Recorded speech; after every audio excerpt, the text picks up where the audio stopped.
The session is being recorded and we are live on YouTube.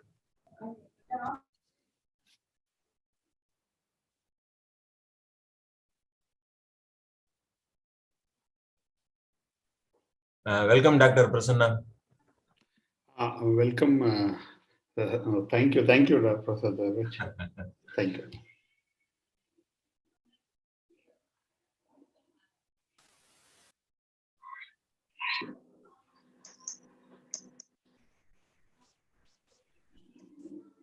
आवाज नहीं आनी चाहिए इसमें।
Preeta madam, you can start.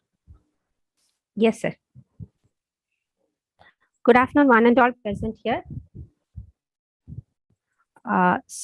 Today is day 3 session of artificial intelligence techniques to address societal challenges. And today's session will be carried out by 3 keynote speakers: Dr. S.R. Mahadeva Prasanna, Professor, Department of Electrical Engineering, IIT Dharwad, and Dr. Kalaivani Chellappan, Professor, University Kebangsaan, Malaysia, Dr. Dhanukumar Patanachetty, Senior IEEE Client Service Manager, IEEE India Operations Center. I'm happy to introduce our first keynote speaker, Dr. S.R. Mahadeva Prasanna. He is Dean, Faculty Welfare, Research and Development, and Professor of Department of Electrical Engineering at IIT Dharwad since July 2017. He was faculty member at the Department of Electronics and Electrical Engineering at IIT Guwahati from 2004 to 2017. He was also Dean R&D from 2015 to 2017 at IIT Guwahati. He obtained his PhD in CSE from IIT Madras in 2004, MTech in Industrial Electronics from NITK Surathkal in 1997, and BE in Electronics from SSIT Tumakuru in 1994. He has guided 21 PhD theses and 11 ongoing in the areas of speech and handwriting processing. He has published over 250 research articles in reputed Indian and international journals and conferences. He has executed large volume of funded projects and also provided consultancy to many public sector and private limited companies in the area of speech processing. We are indeed fortunate to have you, sir, for this day 3 session of our event. Thank you very much, Preeti. So I will share my presentation now.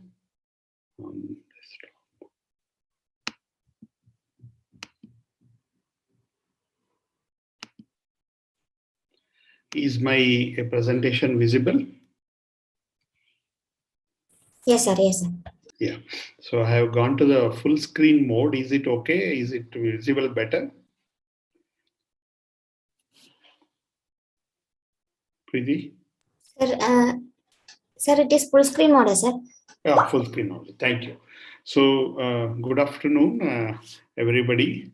Thank you, Dr. Devraj and the entire team for giving me this opportunity to be with all of you.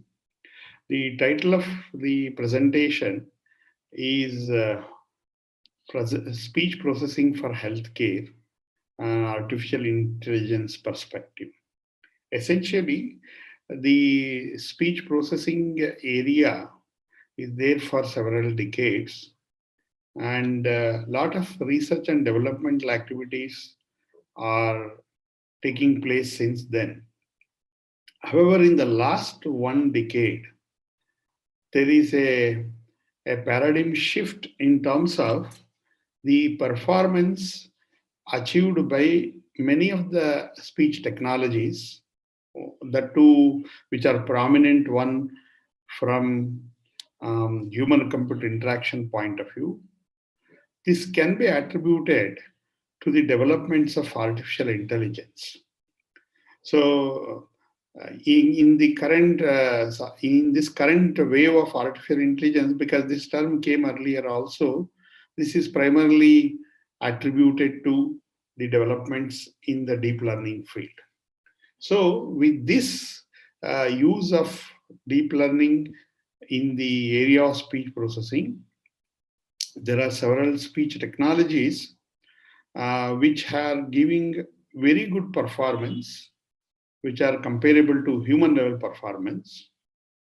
As a result of that, we are seeing many commercial applications of speech technologies like speech recognition system, speech synthesis, person authentication, and many more.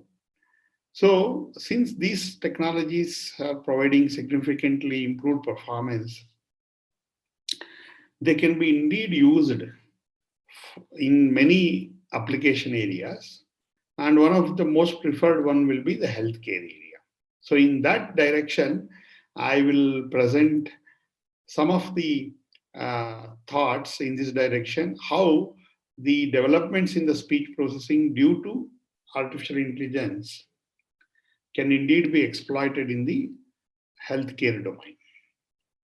These are some of the references which I have used for the speech processing area, and some for machine learning, which essentially includes deep learning, which is the main core of artificial intelligence in this current scenario.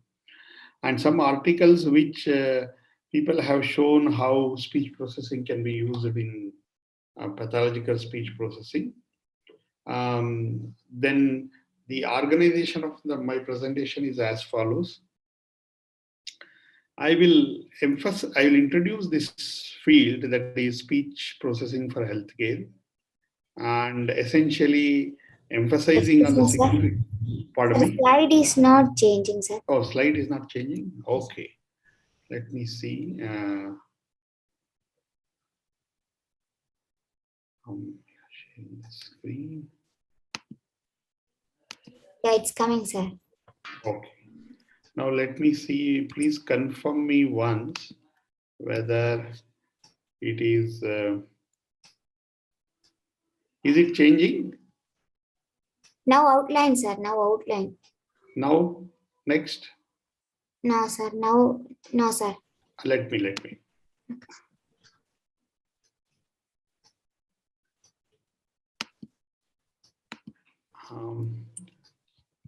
Is it changing now?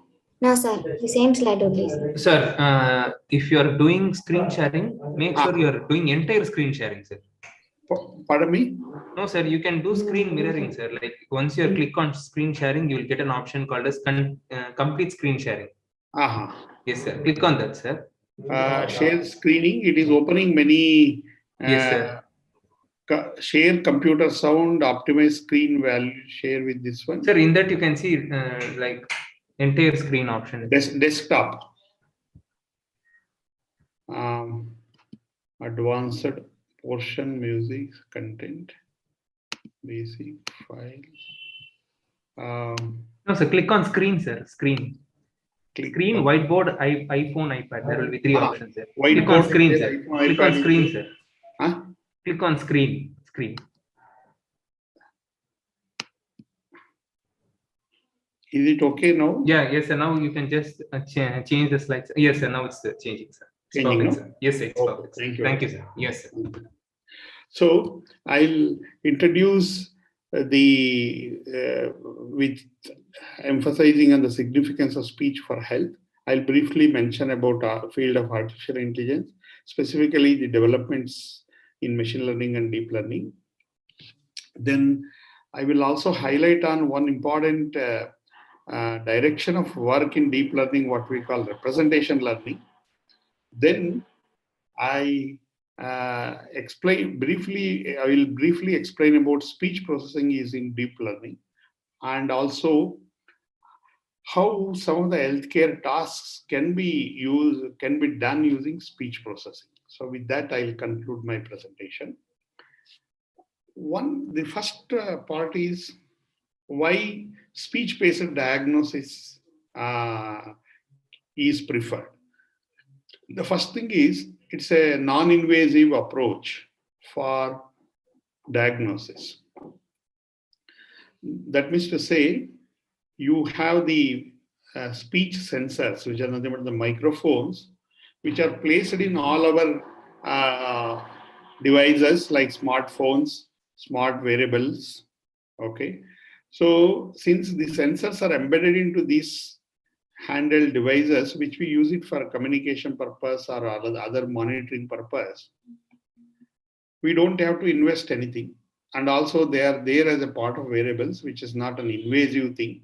So accordingly, it can be used easily without any non-invasive procedure for diagnosing or recording the information from the human subjects, and which can be collected at a central place and try to be monitored. Or if you have a system to monitor on the smartphone itself, that can be done. Second thing is, we can go for a passive monitoring when we are doing speech-based diagnostics. That means to say, I don't have to specifically be aware and give the data for the processing diagnosis. It can just do a background monitoring, as long as whenever you are speaking for any of your purposes, it can record the speech data, and then that can be monitored continuously in a passive manner. So that is what. And here, suppose when I get any of the parameters, objective parameters estimated from the speech signal, these are automated way of giving the indication, which are not biased by any of the subjective opinion. So that these are some of the points which will favor speech-based diagnostics. Want to summarize, one is a non-invasive way, and we don't have to have additional setup for collecting the data, because we will have one or more of these handheld devices nowadays, and it can do a passive monitoring, and also it can reduce the subjective bias. Just to indicate that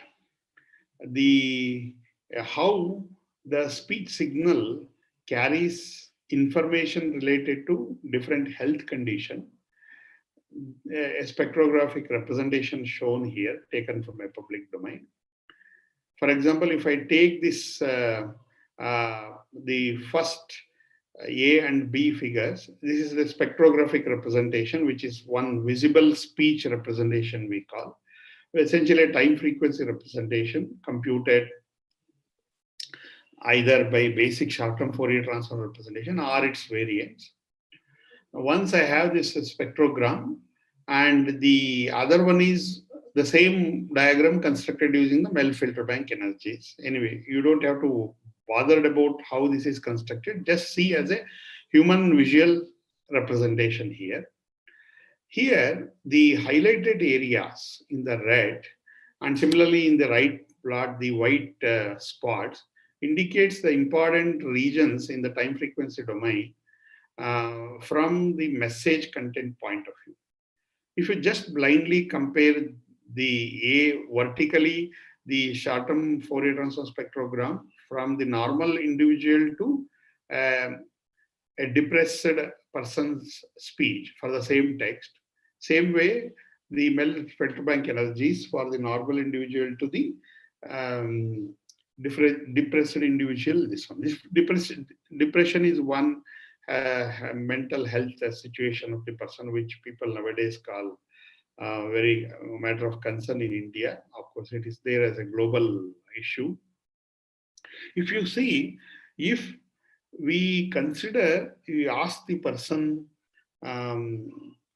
a depressed individual to produce a speech for some reference text, you can see the change in the time frequency patterns, a distribution of the Mel-Filterbank energies compared to the reference thing, which indicates that the speech signals indeed carry some information about the health diagnostics, that is the health of an individual which you want to monitor.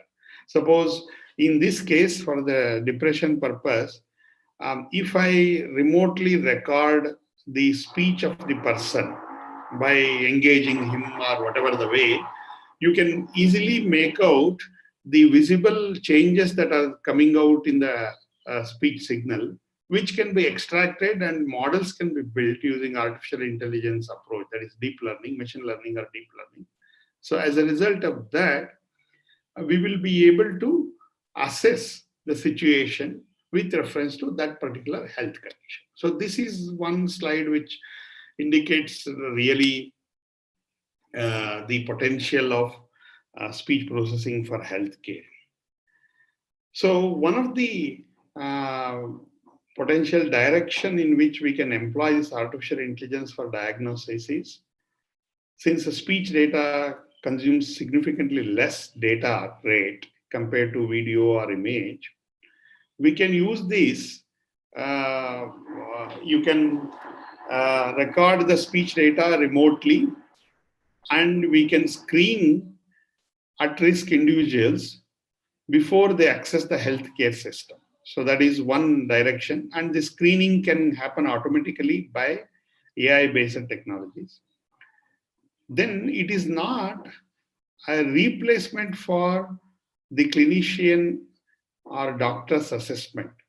It is only to complement, because if you consider a mental health situation, the clinician or counselor or a psychiatrist or a doctor can only have sessions with the subjects for some time and give them enough time to go back and follow the test procedures or what we call suggested approaches, practice at home, keep monitoring by themselves and come back for the next session.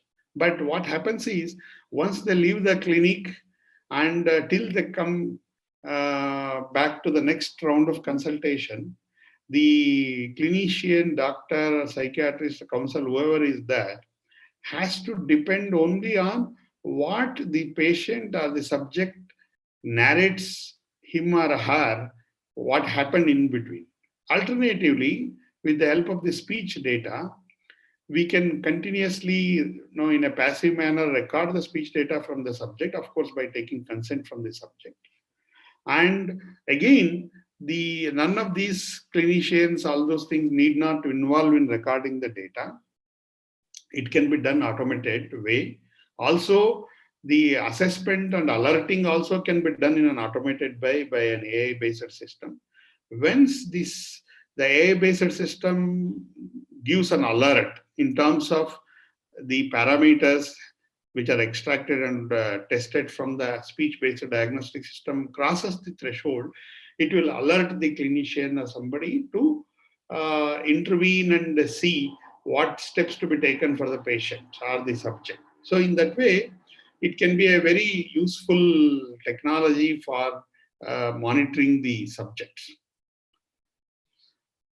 One case I introduced by showing the speech spectrographic representation for the case of depression, that it have some indicators in the recorded speech signal. But naturally the question comes whether is it universal? That means to say, is for all the different health situations, the speech signal, nature of the speech signal will vary. So accordingly, can we use it for a health diagnosis? So for that, just to mention that point, yes, it is indeed the case.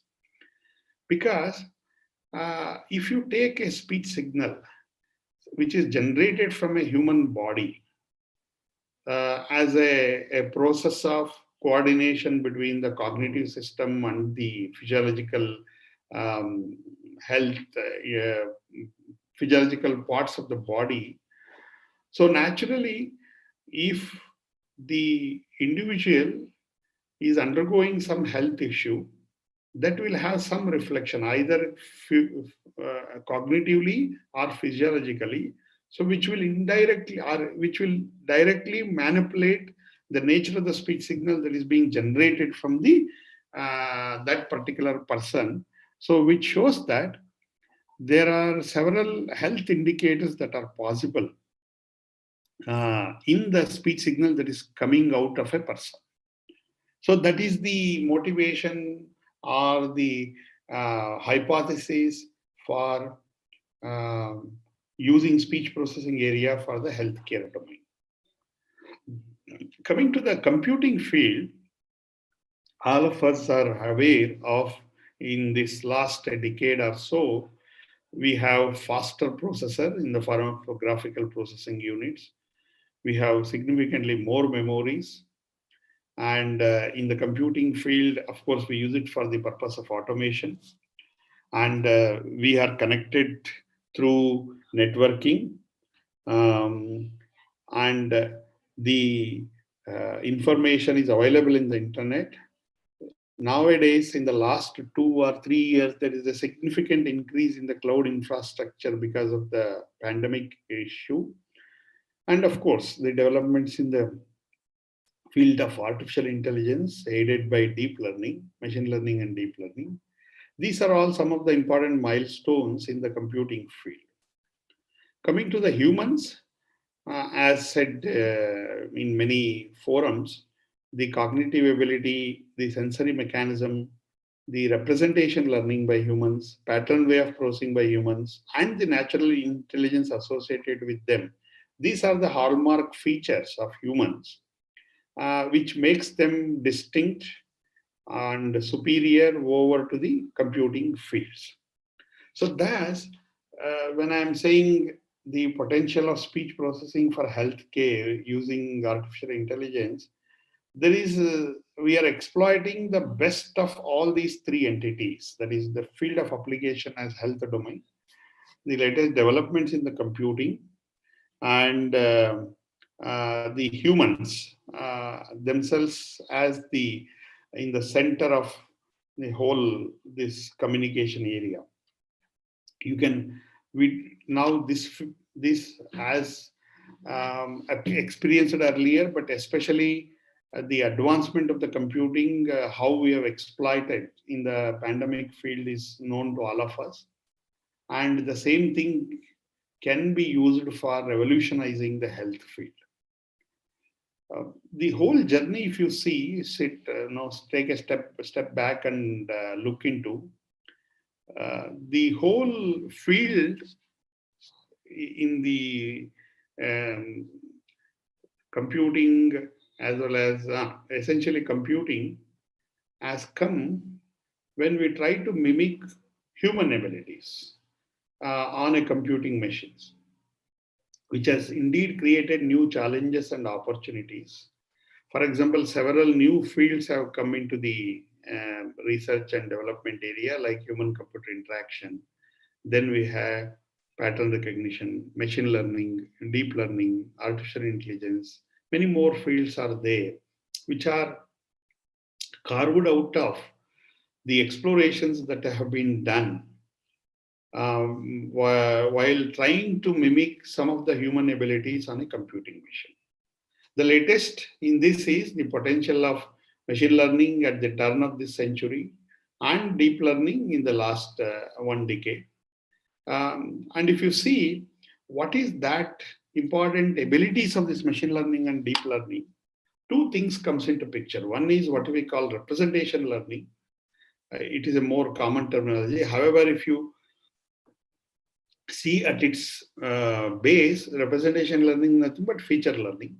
And the second one is the pattern way of processing. This is the human way of processing. We humans will use pattern as an entity for interacting with the external world rather than data.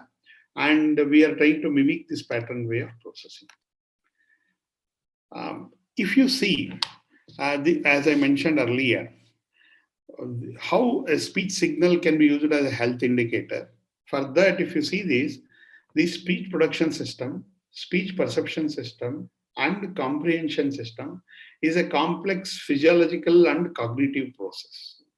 Generally, we don't pay attention to the nuances and sophistications that are there in the speech communication. That is both production, perception, and comprehension, because we are all endowed with that, and we use it in an effortless manner. So that is why we don't really pay attention. But however, if you see that, one of the most complex physiological and cognitive process. What is most important is, even if there is a slight change in the speaker's physical or mental ability, mental state, it will directly affect the ability to control the vocal apparatus, that is the components used for producing the speech. Such changes in the control of vocal apparatus will in turn change the acoustic properties of the resulting speech. The acoustic signal evidences in the resulting speech. So as a result of that, speech signal collected will indeed have several health indicators. As I mentioned in earlier things also, it can be easily collected, transmitted, and stored, which indirectly enable this voice-based applications for remote monitoring of speaker status as well as triads, including health, using the speech mode of healthcare. With smart monitoring technologies like deep learning, monitoring technologies means like IoT and other sensing devices, low-cost setups, and the developments in the deep learning and the big data that we are collecting can help in the early and remote diagnosis of various health conditions. So that is where speech signal can indeed be used as an health indicator, which can have a significant information about a particular specific health condition. When we consider the human interaction with the external world, we are using the 5 sensory mechanisms: auditory, visual, smell, taste, and touch. And sensing mechanism, essentially we sample the external world through senses. Representation means all our sensory mechanisms will not blindly feed the entire information to the cognitive system. They will extract some distinctive information generated out of that, which is sufficient to either recognize the pattern or discriminate the pattern, and it will pass on such information to the brain via sensory pathways, and those are called as representations. For example, if I consider speech, our ears will listen to the speech signal, and a bioevocative potential is put onto the auditory nerve. The bioevocative potential is not always, it is just one-to-one conversion of the speech signal. Only discriminative information, important entities are sensed by the ear and then put as bioacute potential to the auditor nerve, which can be decoded at the center of learning, that is human brain. Then particular comprehension is done. Another important part is when I go for humans, it's a pattern way of processing. Human brain processes everything as pattern, which is pattern means we need to distinguish, because I'm emphasizing on the word pattern is when I say field of computing, at its as per this architecture, it only can process data, whereas humans process everything as pattern. So we need to develop this pattern way of processing ability to the computing field. That is where the field of pattern recognition, later machine learning, and recently deep learning, all of them are essentially focusing on this pattern way of processing, except for deep learning, where it also focuses on representation. And coming to the cognitive ability of humans, we do this cognitive processing. It can be either centralized or decentralized or selective attention. Now, when I say the diagnosis and treatment part in the healthcare, it is mostly based on experiences by the medical expert, which is subjective by the human experts. Earlier in the previous generation, where there are not many test and measurement equipments for different health conditions, it is purely depending on the subjective experience of the medical expert. Now, what happened is a lot of test and measurement equipment have come for the healthcare field. So mostly doctors will suggest a lot of test reports. And once the test reports comes, they will analyze the test reports manually and they will give a treatment suggestion.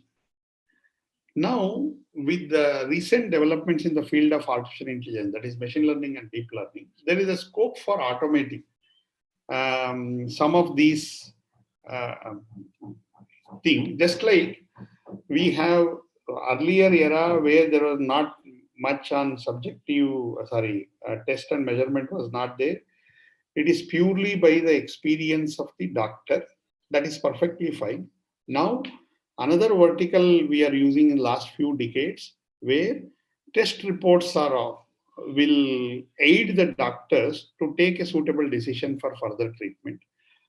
Here, what happens is when the doctors or medical expert take the decision based on her experience plus the test report for that subject, together will decide on the course of action.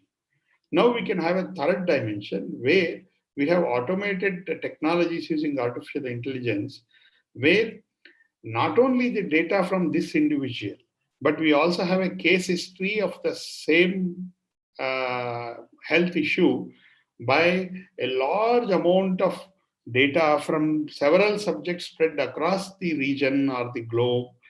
All that data has been taken and already an AI model is trained from a data science perspective.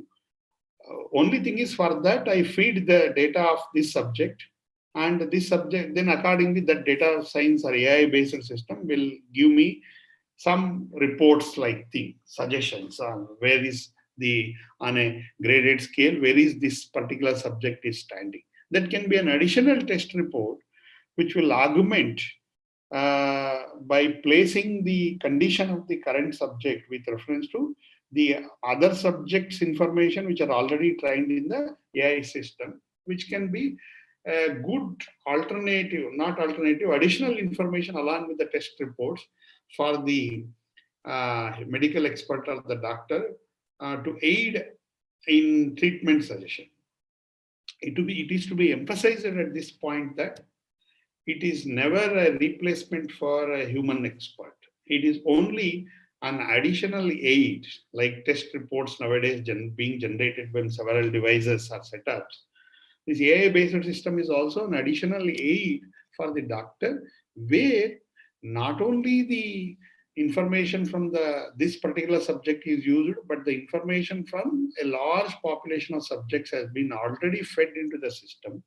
We can compare with that and generate some report with reference to that. Here, when I go for the speech production, which is a complex process, which is a complex cognitive and physiological process, this process will embed several biomarkers starting from cognitive to physiological. Means, suppose when I say I showed that spectrogram with reference to depression, that is a cognitive state. So that cognitive state information is also embedded into the speech signal. For example, if there is a problem in one of the production organs, then that is physiological. That is also embedded into as a biomarker into the speech signal. So when you see the process of speech production, it is modeled as, which is called as vocalization, which is modeled as an independent source filter operation. Any cognitive disorder can potentially disrupt message planning and pre-articulatory functions. So accordingly, when the speech is collected from an individual having cognitive disorder, that will get reflected into the speech signal. Even neuromuscular, muscular, or movement disorders can affect the muscle and control system needed to produce the speech. So, 3 dimensions. One is the speech production organ issues are there, that gets reflected into the speech signal. If there is a cognitive disorder, that gets reflected into the speech signal. Similarly, if there are neuromuscular command disorders, that also gets reflected in the speech signal. So in that way, speech will have several biomarkers reflecting any of these 3 broad dimensions, so which will in turn affect the quality of phonation, format distribution, and articulatory coordination, to highlight few. And accordingly, the nature of the speech signal will carry all this information, which can be used for analyzing the health of an individual. Of course, this speech processing, if you see, the whole field focuses on extracting and modeling information. From that point of view, we can also extract health parameters or health indicators from the speech signal, and then fed and build an AI-based system to develop some objective outputs from the incoming speech signal. Okay, so that is what we do. This I have pictorially indicated here. When I go for human speech-to-speech communication, we are indicating these 5 broad regions. A, the cognitive system of the talker. B, the speech production system of the talker. C, the external environment that connects between the talker and the listener. D is the hearing mechanism, that is ears of the listener. And E is the cognitive system of the listener. If you see in the speech communication, the cognitive system, the neuromuscular parts, then the physiological parts are involved in the production and complete speech communication. In this channel, any disorders are there, they will get reflected in the nature of the speech signal, which can be used for monitoring the health of an individual. This is a human speech communication. If you see how the journey takes place, it's in a cognitive, that is linguistic level is at a cognitive system. Then it becomes physiological when it comes to the production thing. Then when it comes to the external world, it's an acoustic level. Then finally, again, it gets converted into physiological level in the human ear. And then it becomes a linguistic level when it goes to the cognitive. So at all these levels, in this path, if there is any malfunctioning, that gets reflected into the speech. So accordingly, which can be used for example, there is an extensive study on acoustic feature extraction for acoustic modeling, where researchers have studied how the speech production takes place. There are organs which are present here, the various organs which participate in the speech production organ. As the air passes out of the speech production system, any of these organs, if there are healthy individuals, then there is no problem. But if there is any issues due to cognitive, neuromuscular, or the physiological health condition of these articulators, the nature of the speech signal that gets generated will be different. Accordingly, they indicate the health condition. Accordingly, several models have been developed. This is one of the successful model for acoustic feature extractor for acoustic modeling, which we call 2-state speech production model. which will have one portion modeling the vocal tract system part, the other portion modeling the excitation source part. Here, essentially, we extract the parameters representing the system as well as the source. Accordingly, if is a healthy individual, these parameters will be in certain range. Whereas for a subject having some health issues, these parameters will vary. So accordingly, these parameters can be used for building an AI system to monitor the health condition of the production system. Similarly, when I come to the perception process, we have this human ear which funnels the speech signal from the external world and passes through this one. So now any malfunctioning here will reduce the intelligibility of the speech, or it may completely stop the speech being heard from by the listener. So in such situations, how do I handle the conditions? That is also a part of AI-based system we can do.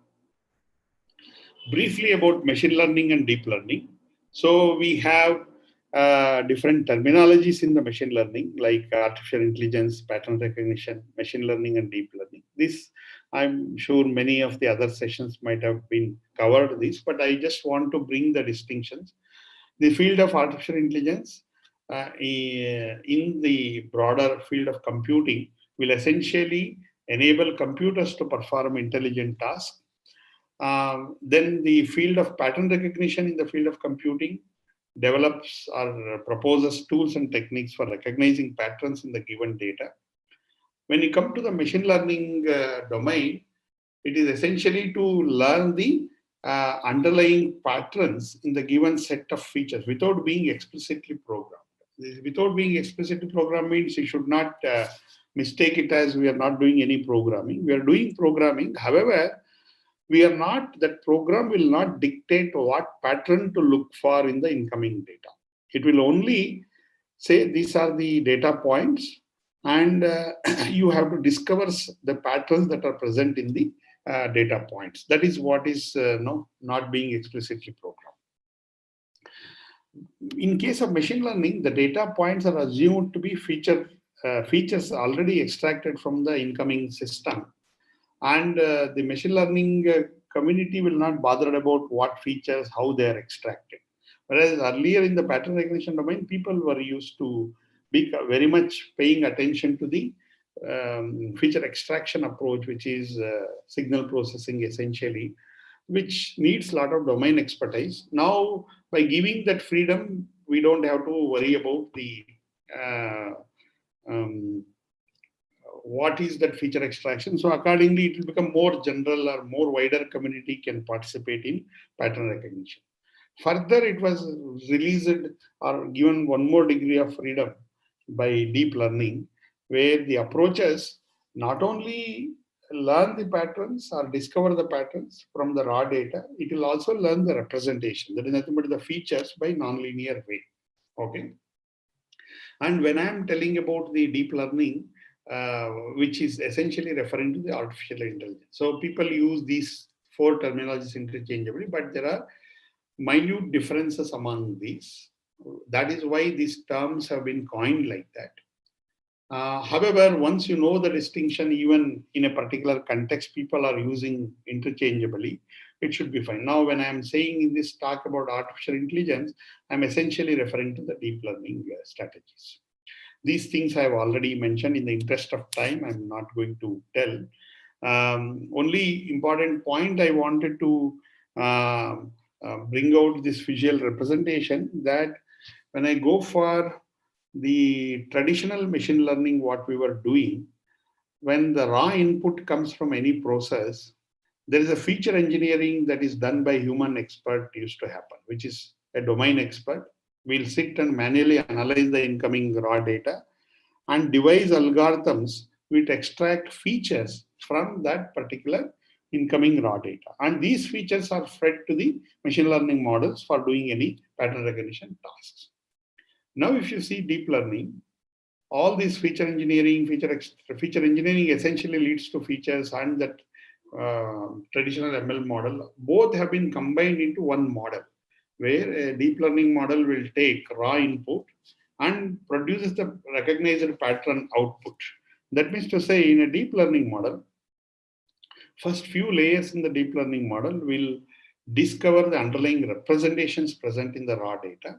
And then the later layers use these representations for discovering the patterns. So that is how the distinction comes in the case of deep learning compared to the.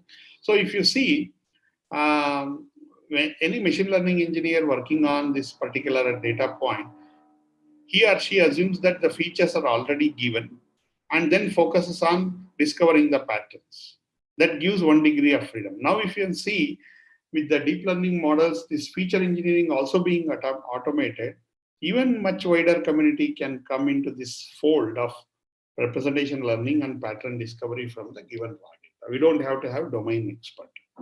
Of course, this is one important distinction between neural networks and deep learning. By structure-wise and most of the learning strategies, all those things, it looks like a neural network, but there is a distinction between neural networks and deep learning. Essentially, when I go for this deep learning strategies, conventional neural networks, which in the context of deep learning, we call them as shallow neural networks, will have typically 1 to 3 layers. Number of hidden layers can be 1 to 3. If you increase it to 4th layer, 5th layer, it will not break down. That means to say that a neural network will show a graceful degradation, but you don't benefit from increasing the complexity of the network because of the limitation in learning by the conventional neural networks. Then, whereas when I go for deep learning models, we will have several tens of layers. It has hidden layers. It need not be called as hidden layers because each layer can be dissected out and see what is that is being modeled in that layer. So it will have several tens of layers, and these layers are stacked together to learn the information. Of course, this conceptually it was tried out as an advanced topic in neural network earlier. However, at that point of time, the learning strategy was not matured enough to take the benefit of those conceptual models. Second thing was, it was not timely at that point of time. The amount of data that was possible at that point of time for collecting data was difficult, because nowadays when you talk about deep learning models, people are talking about several thousands of hours of data or millions of hours of data in a particular task, which can be easily collected on a daily basis to train the deep learning models. Of course, then for such things, you can't have the luxury of manual processing, which we used to do by the pattern recognition era. That is where these deep learning models will fit the bill there. Second thing is, once you have these thousands of hours of data or millions of hours of data, the computing power is also an issue. That is where this GPUs and cloud computing infrastructure is revolutionizing the field of processing such a huge heaps of data to model the information. Of course, this whole thing can be credited to the breakthrough that happened in 2006 by Geoffrey Hinton's group in University of Toronto, who indeed demonstrated for the first time that it is possible to train deep neural networks in a layered-wise manner. That is, you don't have to train the entire network together. You take one layer at a time, train it in a different place, and bring that layer and stack them together to form a deep learning network. Of course, once they have demonstrated, many other groups across the world indeed reproduced that result, and that is the turning point for the deep learning field. And now after that, there are so many innovations that have been done compared to the conventional neural networks in terms of neural network architectures, in the way of training the neural networks, and so many flexibility that have been added to the deep learning model, and that has been exploited by the current generation. If you see the relation between neural networks and deep learning, the genesis of machine learning is in pattern recognition. Similarly, the genesis of deep learning is in neural networks. However, the degrees of freedom that is there in machine learning and deep learning is significantly more compared to their predecessors of pattern recognition and neural network. Okay, so the another point is, when I go for deep learning, it enables both learning features as well as discovering the patterns. Okay, so if you see AI being the broader field, machine learning can be a subset of AI, and is further deep learning can be a subset of machine learning field. The representation learning essentially refers to, in our conventional terms, as feature extraction. But if you see the feature extraction process itself, comparing to the human way of doing, first we should understand the distinction between sensing versus representation. The sensing is nothing but continuous process of sampling our own sampling the external world. That is sensing. Whereas when I go for representation, it's only I am taking the distinctive information from the continuously monitored data. And that is nothing but the selective attention paid by the cognitive system. Then what we are doing is, on a computing platform, we are trying to mimic the sensing. That is where the sampling and analog to digital conversion is required, as the word is analog. And to mimic the representation, we have signal processing and feature extraction. Okay, so that is what is there, mimicking the representation. Then limitations is, when I am trying to do representation learning by the signal processing, it is guided by prefixed linear processing. What we require when we look into the human system works with the external world, the representation learning should have both nonlinear way of processing the incoming data as well as the selective sensing. In the current trends of deep learning, it is indeed possible to incorporate this nonlinear learning by what we call nonlinear representation learning using deep learning, because the nonlinear elements are the basic elements. This pattern versus data I have already distinguished. I will not go into much. So briefly telling about the representation learning in the speech domain, suppose if it's a recorded waveform, speech waveform as a function of time, it's a two-dimensional signal. From that, I can make a image-like structure for the speech, which we call spectrogram. Y-axis is frequency, x-axis is time, and these intensities represent presence of specific frequency component in the particular speech signal. As you just scan this one, even though you're not from the speech field, the fact that the dark bands are at different locations in the different places, which shows that the information or the sound unit information that is present in the given speech signal is also representing different sound units. So this is what is meant by raw data in most of the context. Either you can use this waveform as a raw data, or you can use the spectrogram as a raw data as input to the deep learning models for representation learning. So that is what people have done in the representation learning.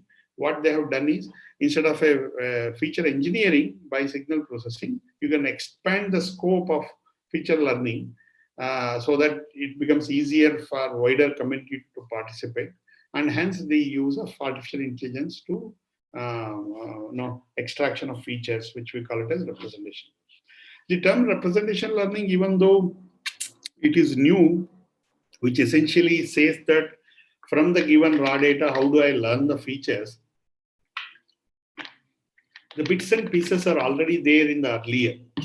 For example, even PCA and LDA can process the raw data and get some principal components, which is nothing but a sort of representation.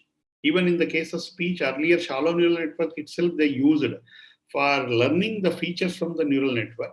For example, there's a tandem feature which the output of the neural input is speech features like MEL frequency capsular coefficient. Output is a neural network model is the output from the neural network model is introduced as a feature for example, speech recognition task, which has been shown that which are successful enough and different enough compared to the standard signal. Even there is a temporal processing which is being done. That is also exploits the concept of representation learning, which they did not tell at that point of time, but which is equivalent of that in the earlier era. Like this neural network, you can do that. And now people are talking about in the deep learning domain using spectrogram as input and process using the neural networks, deep neural networks like convolution neural networks and those things. We use different spectrographic representations can be used for as a input raw data for the deep learning model. And you can use either supervised deep learning using deep neural networks or recurrent neural networks, long short-term memory, gated recurrent neural networks, or a combination of them to do supervised deep learning for representation. Similarly, unsupervised deep learning like autoencoder, restricted Boltzmann machine, deep belief network, variational autoencoders, generative adversarial networks, any of these can be exploited for the unsupervised deep learning. If you see the deep representation learning, earlier I was explaining about automatic feature learning. We can use it for many tasks like dimensionality reduction, data noising, clustering structure, and so on. All of these things can be coming under what is called representation learning. Now, if you see in this context of current context, what is this deep learning based expert system? Or if you want to extend it to be an AI based system, this can be exploited as a deep learning based expert system. It will derive the representation, discovers the pattern, which we call it as an end-to-end system, which can be like a human expert is there. Deep learning based on an expert system is also there. Give the raw data, it gives some information, which can be used by the human expert for doing the analysis. Of course, when I come to the speech processing, we can distinctly see the paradigm shift between deep learning versus earlier. Now it has become more data driven. You don't require much domain knowledge. From domain, it has become domain agnostic. Software, hardware requirements also, we have open source toolkits, GPU infrastructure. All these can be exploited for building very robust AI technologies. Earlier, we used to use this traditional technique like clustering, dynamic time warping, Gaussian mixture model, hidden Markov model, neural network support vector machines for speech processing area. It is all being now replaced by deep feed forward network, which you call the deep neural network, deep belief networks, auto encoders, generative adversarial network, convolutional neural networks, time delay neural networks, recurrent neural network, long short-term trans, like these many deep learning networks. Just to give an indication how the performance improvement has happened. In speech recognition system, the word error rate used to be around 15%. Now it is less than 3%. Similar speaker recognition, it was 7.5%, is less than 4%. Similarly, go for speech synthesis. Human natural speech itself gives around 4.25. Even deep learning based systems are giving 4.21. These are three important technologies which are being exploited in a speech processing field, which that significant improvement in their performance in terms of reduction in the error or better score indicates that they are commercially viable technologies which can be used as a replacement for human subjects. So this has created many applications. For example, when I come for healthcare, I can use speech recognition now for creating spoken health records, which can be automatically subjected for medical transcription. Okay, and even I can use speech recognition for the discovering of the pathological cases. Similarly, speech synthesis for healthcare, I can use it as a very good human virtual digital assistant for telemedicine purpose. And also we can, if somebody has a production problem, I can indeed inbuild or give an aid, speech synthesis aid for the pathological case. We can use speaker recognition for healthcare because if I want to access my health record remotely over a telecommunication channel, I can first authenticate so that only I can access my health records. For example, sleepiness detection can be done by using the speech signal. Speech is affected by the fatigue, and the fatigue indirectly leads to reduction in the efficiency, motivation, performance, and increase in error. So accordingly, I can collect the speech data and use them as indicators and build the deep learning model to learn the whether the given individual is sleepy or not. So, for example, the earlier attempts are there by using conventional machine learning methods. The performance is only around 70%, whereas now the deep learning method, using deep learning method, we may be able to achieve very good performance. Similarly, at intoxication status of an individual, you might have seen by law enforcement agencies will test the subjects on the public road by asking them to breathe into the system and detect the intoxication state. That we can do it by using speech signal also. Okay. Similarly, pathological speech detection, several structural defect, those things happen. We can do the pathological speech detection. Autism detection can be done. Depression detection can be done. This depression case, if you see normal versus depressed cases, how different parameters extracted in the speech signal show a different range, which indeed indicate that it is possible as a health indicator from the speech signal. Okay, so if you consider the challenges that are there in speech processing for healthcare, one of the major thing is we don't have enough data for modeling the deep learning systems. Of course, if we pull the data from different domains, that is one way, the engineering. The other way is there are also new innovations in the architectures like dropout architecture. We can do the data augmentation. We can use generative adversarial network to generate more data. Like that we can use.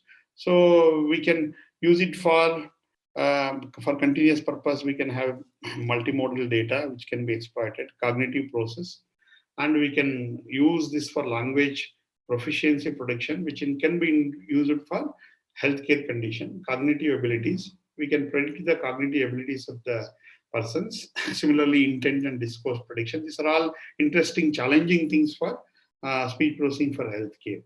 I will just summarize mentioning that now the field of artificial intelligence has ventured into different fields of science and engineering. We have made a long journey from pattern recognition to the latest trend in deep learning. Now the deep learning has resulted in several speech technologies which provide human level performance. We can indeed exploit this development to add a significant value for the health informatics area. So with that, I'll stop here. I'll be very happy to take any questions. Thank you very much for the patient hearing. I'll be very happy to take any questions. Thank you, sir. Thank you for the interesting session. We have some queries in the chat box, sir. Okay. Shall I proceed, sir? Yeah, please proceed. Is it possible to get severity level of health in terms of illness? For example, good, better, best health through speech signals. Yes, definitely we can do. See, what I wanted to emphasize is, first thing is this is not a replacement for humans experts. It's only an additional tool or evidence for that purpose. A graded manner, 3 to 4 degrees, or those things can be done. Okay, sir. Okay, sir. Yes. One more question is there, sir. Do the difference in spoken language have any effect on impact on the spectrogram-based diagnosis? See, when the difference in the spoken language, essentially, I am assuming that it is one is the person accent issues. Of course, when we train the deep learning model, we will ensure that that effects are taken care, overcoming those effects. So in that way, it will have a minimal effect on any of these things. I don't think it's a serious issue nowadays. Okay, sir. Thank you, sir. Thank you very much for sharing your profound knowledge with us, sir. Thank you, sir. Now I request Dr. D. Devraj to felicitate Dr. S.R. Mahadeva Prasanna with an e-memento. Thank you, Dr. Prasanna, for a nice presentation on the topic of speech processing and speech technology for healthcare applications. So you have explained in detail how machine learning and deep learning can be used for speech processing. Apart from that, your explanation of how this automatic speech recognition can be used for health applications would have opened a door for the researchers to pursue further research on this direction. I strongly believe all the participants would have benefited a lot from this presentation. Thank you. Once again, my sincere thanks for spending your time on the Sunday afternoon. On behalf of the IEEE India Council, I would like to express my sincere thanks and to give you a memento to you on our behalf. Thank you, Dr. Prasanna. Thank you very much, Professor Devraj, and all the entire team. Thank you very much for this opportunity. Thank you. Thank you, Dr. Prasanna. Thank you, sir. Next, we are moving on to the next session. The session is on the topic Artificial Intelligence in Improving Treatment Compliances, and the session is presented by Dr. Kalaivani Chellappan. Now, I request Dr. Josephine, Assistant Professor, Department of ECE, Kalsilingam Academy of Research and Education, to introduce our resource person to the audience. Yes, good afternoon to everyone.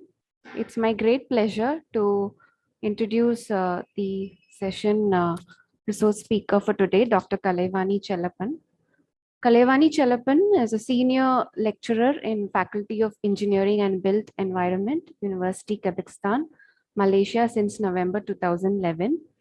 She specializes in healthcare engineering. Her current research interests are cardiovascular engineering modeling, Internet of Things in healthcare and data modeling and analytics. She obtained her B engineering in electrical and electronics in 1995 from University Malaysia and MSc in 2001 from University Kazakhstan, Malaysia. She was conferred a PhD from University Kazakhstan, Malaysia in 2009.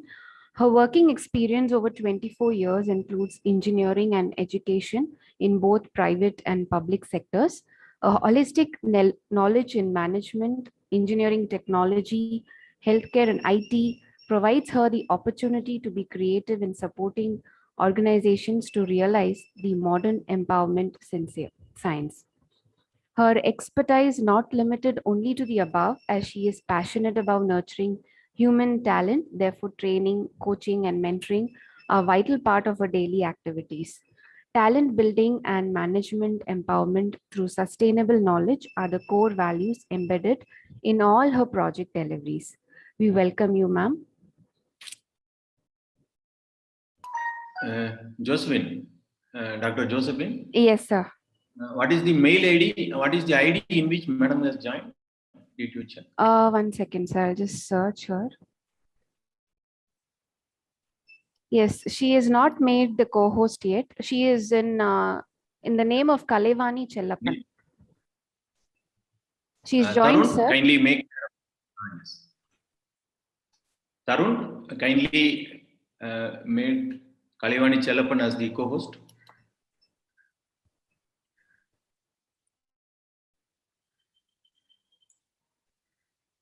Yes. Yes, madam. It is. You are made as the co-host. You can start, madam.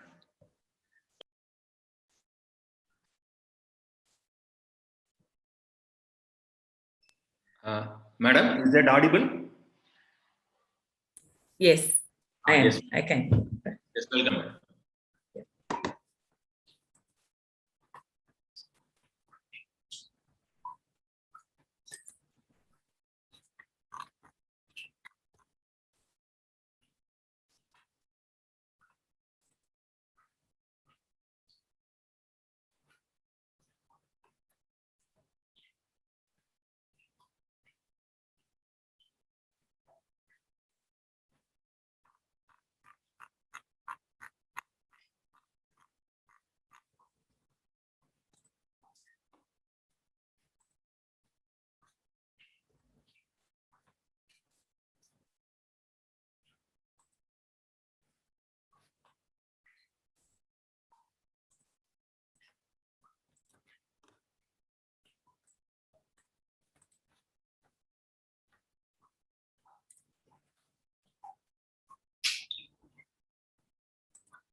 Madam, your voice is not audible, madam.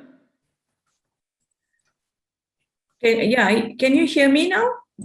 Yes, ma'am. Yes, madam. You are made as co-host. Now you can share. Okay, I will share. Right. Okay. All right. So I'm going to share my slide first. Yes, madam. Yes, madam.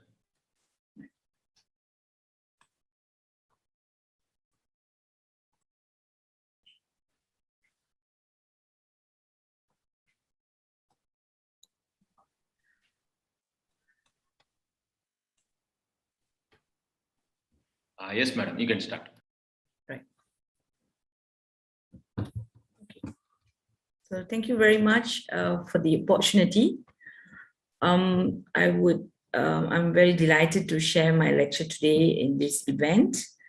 And I hope this sharing will bring some insights in biomedical engineering and in a bigger perspective, also in the specifically in AI, how we look at AI in biomedical engineering, because lately we do see a lot of artificial intelligence and also very much into deep learning approaches in what we call it as in the medical or healthcare industry. So what actually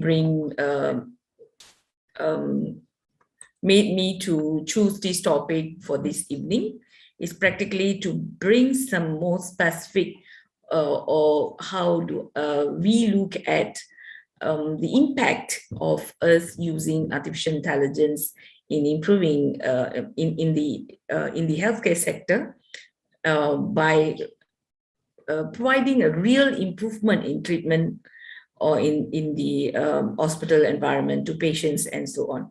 Because what we are really looking at this moment, there's lots and lots of publication has been introduced in the area of artificial intelligence and also deep learning, machine learning, how data can be classified, how can we detect certain diseases, or how can we use this to classify different type of complications and so on. But how applicable is this in the clinical environment? How a medical practitioner can use these results that we produce in the real life in healthcare sector?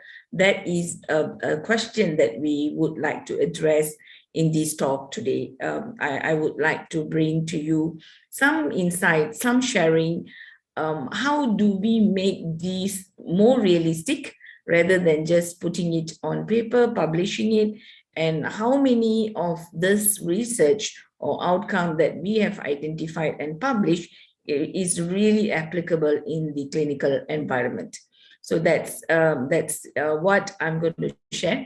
So before I'm going deep into this sharing today, I'm also like to kind of give you a little bit of what I am really doing in terms of why I am sharing this today and what is my role in this research. Okay, I just introduced myself. I'm Kalibani Chalapan. I'm a doctorate in biomedical engineering with a background, first degree in electrical electronics, majored in computer engineering, maybe about 26, 27 years ago. And then I have a master's in computer science with artificial intelligence specialization. That is also about 20 years ago. And I've been in this field now about 19 years, researching in biomedical engineering, specifically in cardiovascular engineering.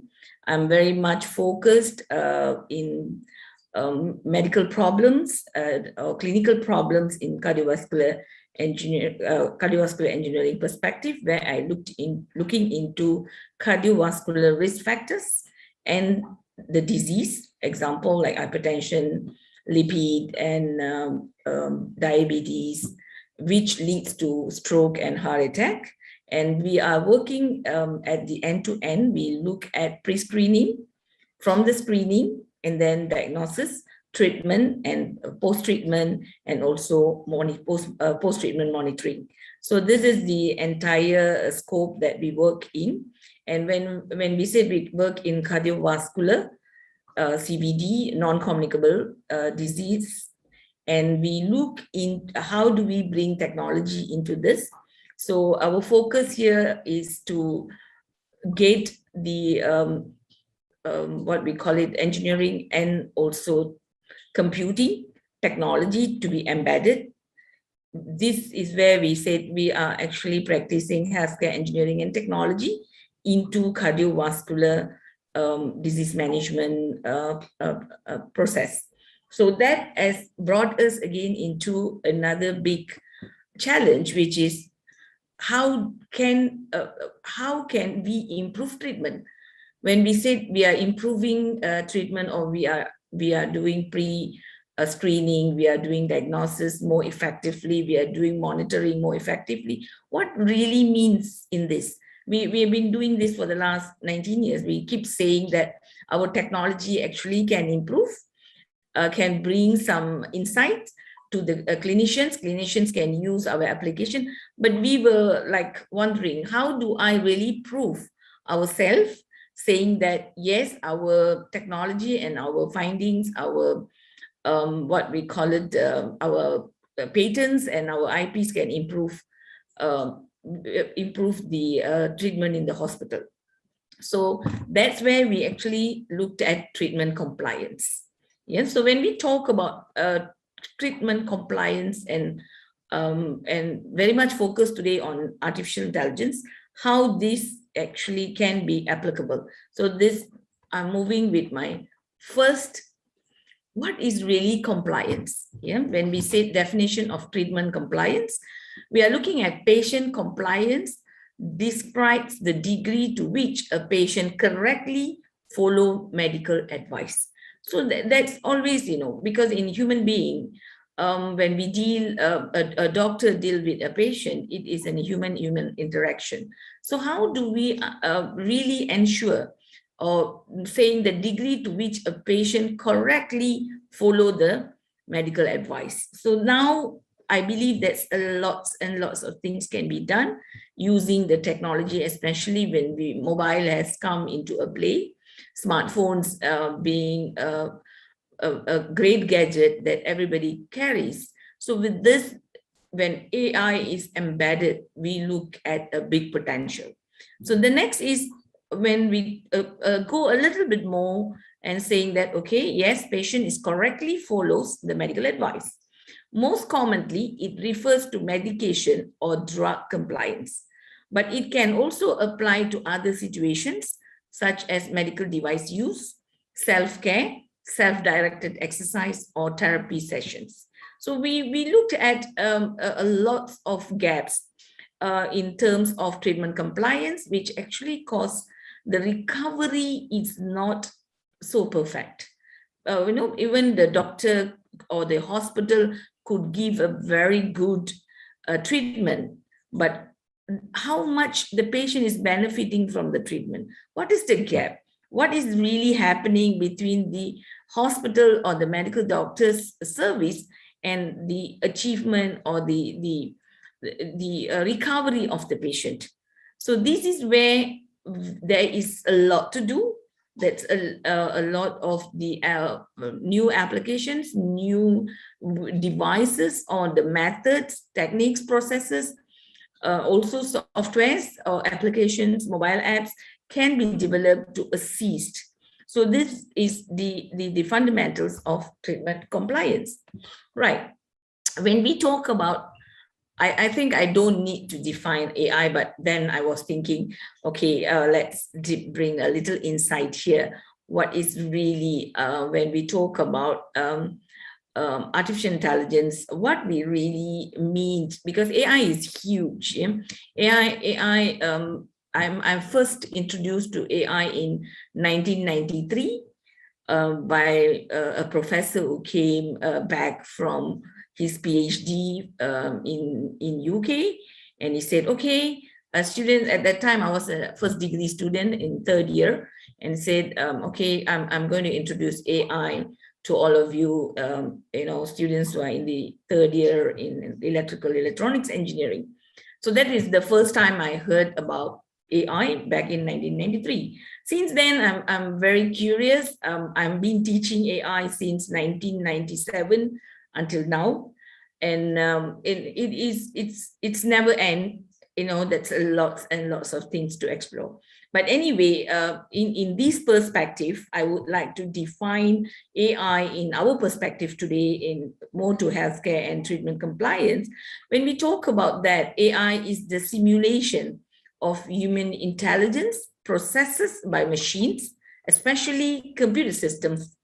Yeah, that is the first thing. It's actually processes by the machine. So how the machine is going to simulate human intelligence. So we need to actually prepare the machine with human intelligence. So that is the biggest task here.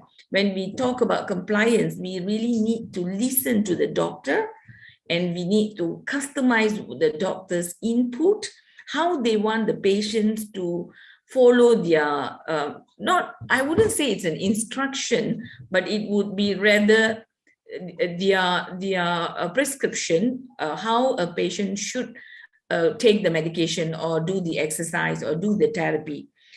So that's the details. How are you going to really translate what the doctor wants or what the doctor thinks or what the doctor requests the patient to do? How are we going to translate this human intelligent processes to the machine, especially the computer systems or the mobile app? Today we are looking at, it may be translated into a device assisted by a mobile app, or it's a mobile app itself. So specific applications of AI include, of course, the early days expert system. If you ask me, is expert system still valid? My answer is still valid. In many applications, we still can go for the expert system model. Natural language processing, speech recognition, and machine vision. There's many things. But when we look at how can this further related to healthcare, and also in the treatment compliance, the two real technique that we use now is deep learning and predictive analytics. So this is my favorite. I would always approach it on the deep learning route and also with predictive analytics. And what I'm really looking at here is machine learning, and we have some applications that we do use with robotics, expert systems, language processing, NLP, speech, vision, and also the rest is like we're still looking at signal and images, how could we really use those into this treatment compliance. Okay, I'm not going to read, but I just put this again, machine learning, deep learning. What is the difference between machine learning and deep learning? It is kind of mind-boggling, and it's so important in what we call it as treatment compliance. Because when we talk about machine learning, it is, if you look at the analysis, past data to infer the meaning of these data points to reach a possible conclusion without having to involve human experience. So sometimes when we use machine learning as an independent tool, just based on the past data without putting in the human intelligence or human experience, it is a little gap in the healthcare industry for treatment compliance, because we are purely based on the past data. And how sure are we the past data is actually giving us the true insights of treatment compliance?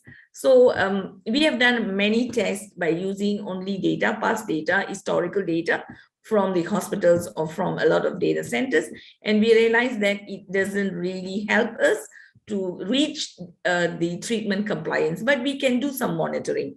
Some basic monitoring can be done, but the accuracy in the treatment compliance is not being achieved with this. So this automation to reach the conclusion, evaluating data, saves human time and business, yes, but of course it make a better decision, but not to the level of the treatment compliance. Yeah.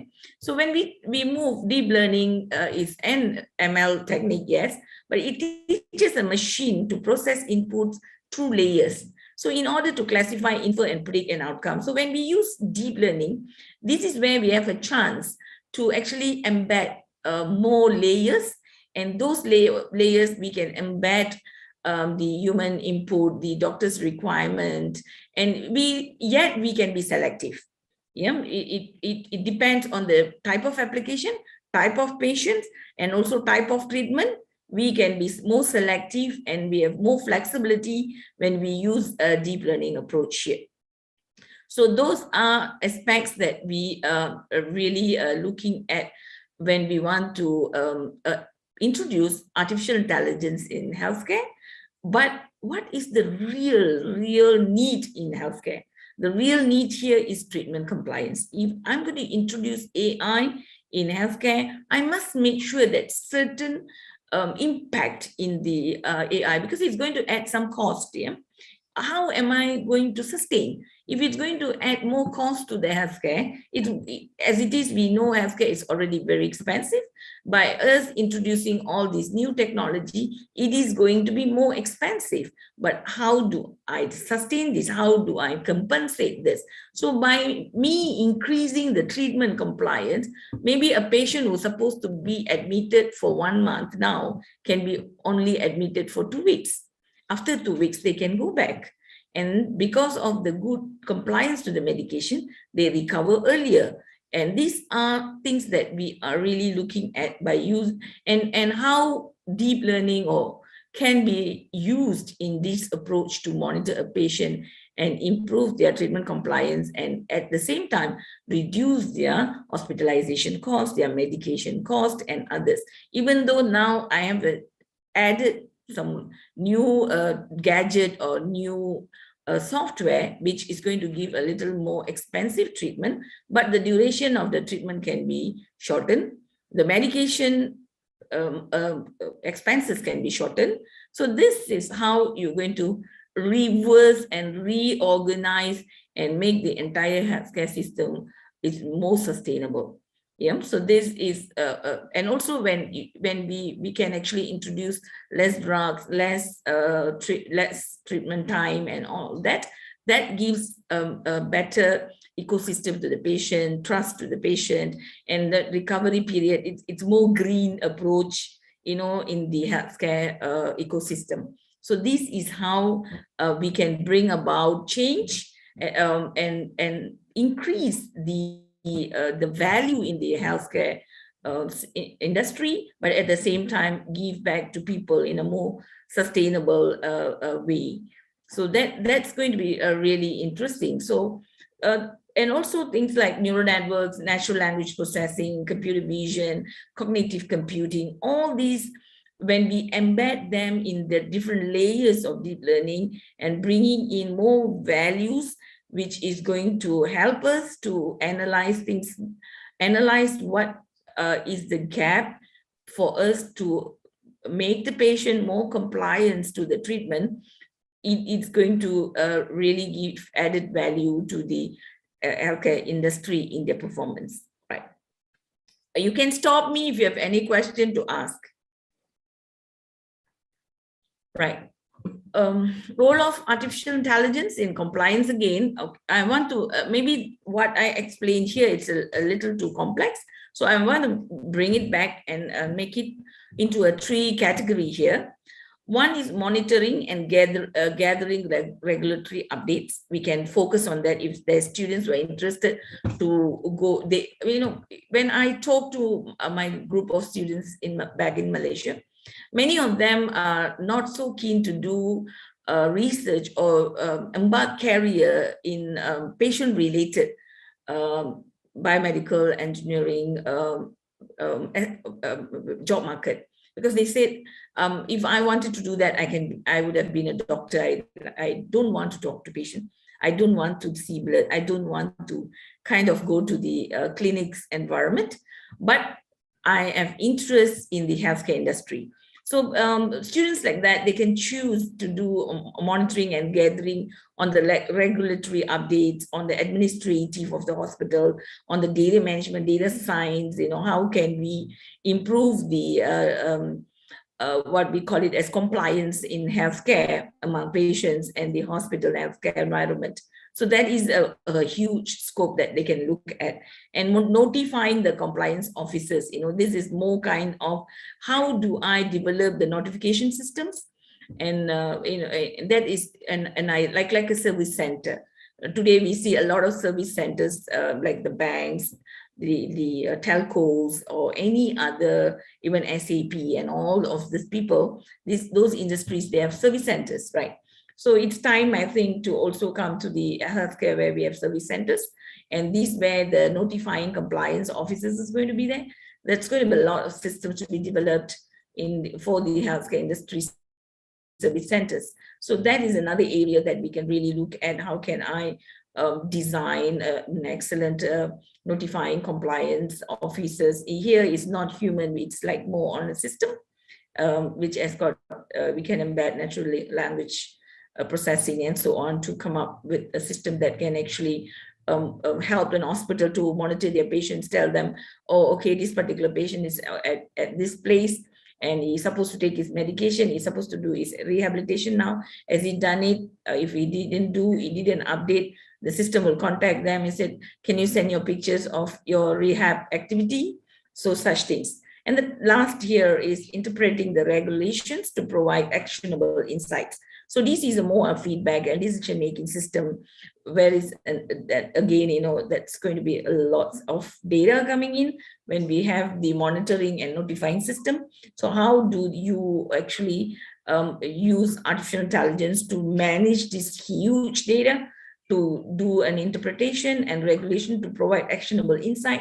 So the hospital or the healthcare center keep getting updates. How can they improve their services to increase the compliance in their treatment? So this is how this whole thing can be binded together to improve the service in the healthcare industry. Right. Okay. So now let's look again, moving a little. Just now I spoke about the regulatory, at the administrative level, the service center and the decision making for the healthcare administration. But how do, now I'm bringing you back on to the treatment side. When we said about treatment, yes, we can put a lot of rules and regulation, conditions, actions to be taken and so on. But it's like how it really works, right? Healthcare options in treatment compliance. So when you look at this diagram here, behavior and attitudinal change. So what are the device or applications or mobile app or softwares which can help people to do a behavioral and attitudinal change?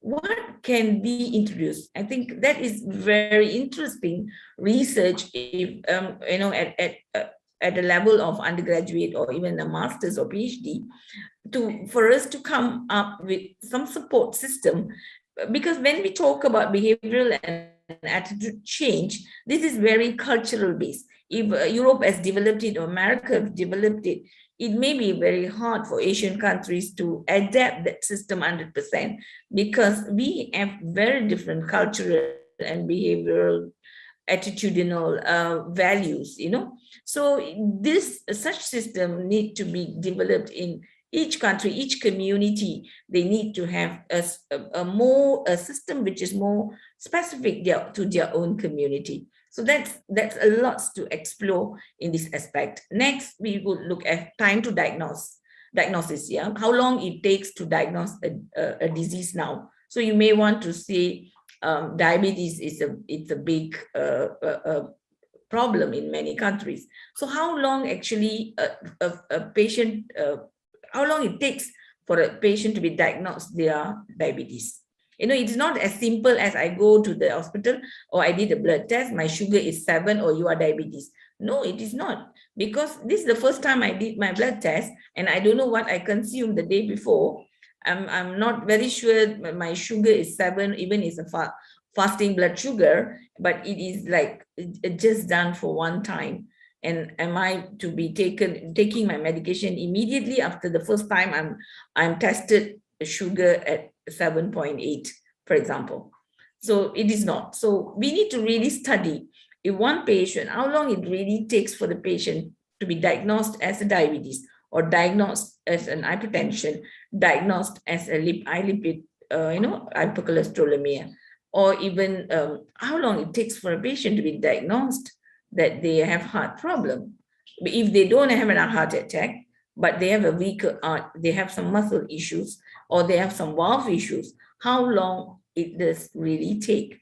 So that's another aspect of a very important treatment compliance procedure that need to be established. Most of the time we say if we could have gone to the hospital a little earlier, maybe 1 month before, we could have saved this patient, So this is where you really see the gap in this area. The next will be patient-reported outcomes. When patient-reported outcomes, example, I am a patient, I'm taking medication for hypertension. whenever I go for my routine check, I will report. I said, okay, when I take this medication, my legs are swollen. It is very painful. I have developed gastritis.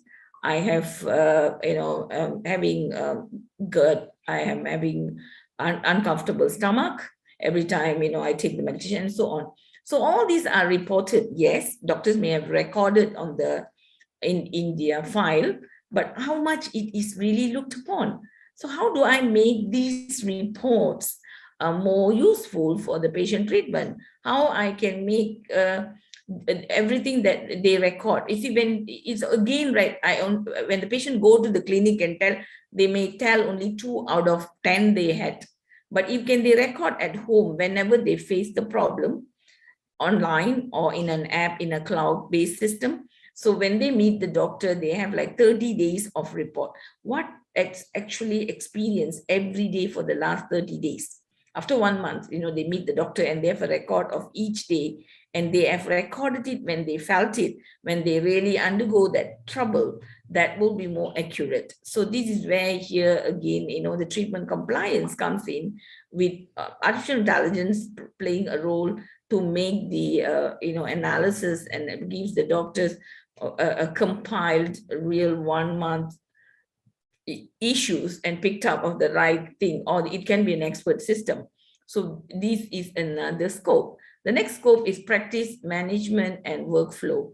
Okay, I think this in Malaysia, this is one of the big problem, practice management and workflow. For example, if a patient go to the hospital, they go in the morning, they draw blood, they wait for the test to complete, they meet the doctor, and then they go for the farm to take their medication in the pharmacy.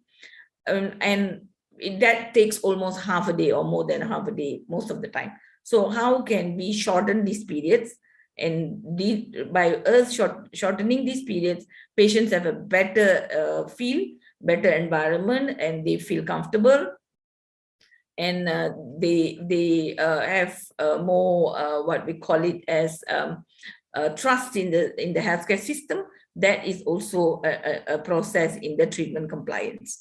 And then we're moving further to next is the care team coordination treatment. Care team coordination treatment always happen in the emergency department and also in the wards, where patients are hospitalized.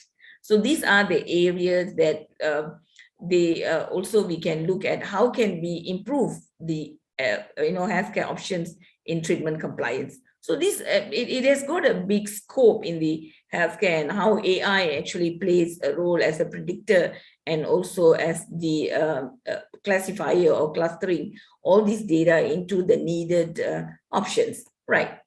So again, here I'm going to share. I've talked for about half an hour, and now I'm going to share some examples with you of the treatment compliance and AI assistive approach. So how do that works? One simple here, I have put a treatment compliance in rehabilitation. When we talk about rehabilitation, the most important is how much the patient follow what has been prescribed to them by the doctor, right? So let's assume now we have a supervised exercise. That's 4 things that need to comply.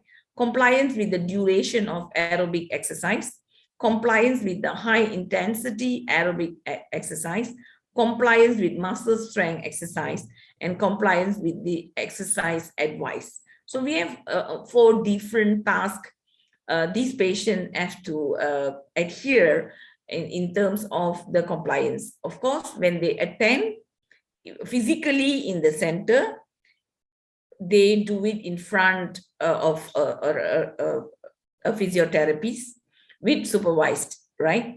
Okay.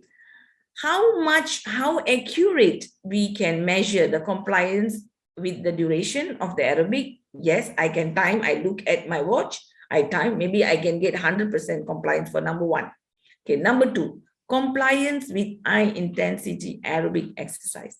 How do I really say, even I see the person doing the exercise in front of me, but can I assure that the intensity of the aerobic exercise is at the level that doctor actually require without any type of measuring and calculation it is not possible. So here we are drawing some signals or some kind of data from the patient's body, and AI technique to be used to extract information and process and provide a compliance details.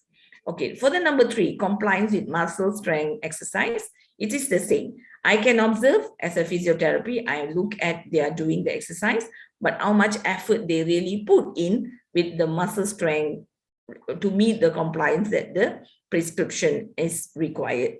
So again, here we have to sense it, we have to collect the data, we have to process the data, and we have to produce the compliance details. And the last one is also the compliance with the exercise advice. Yes, I can advise them. I said, I give the advice, do it this way, do it step 2, step 3, but do they bend to the level of 45 degrees? I said, please bend at 45 degrees. Are they going to really do it at 45 degrees? This is where the computer vision is going to play a big role under the AI component.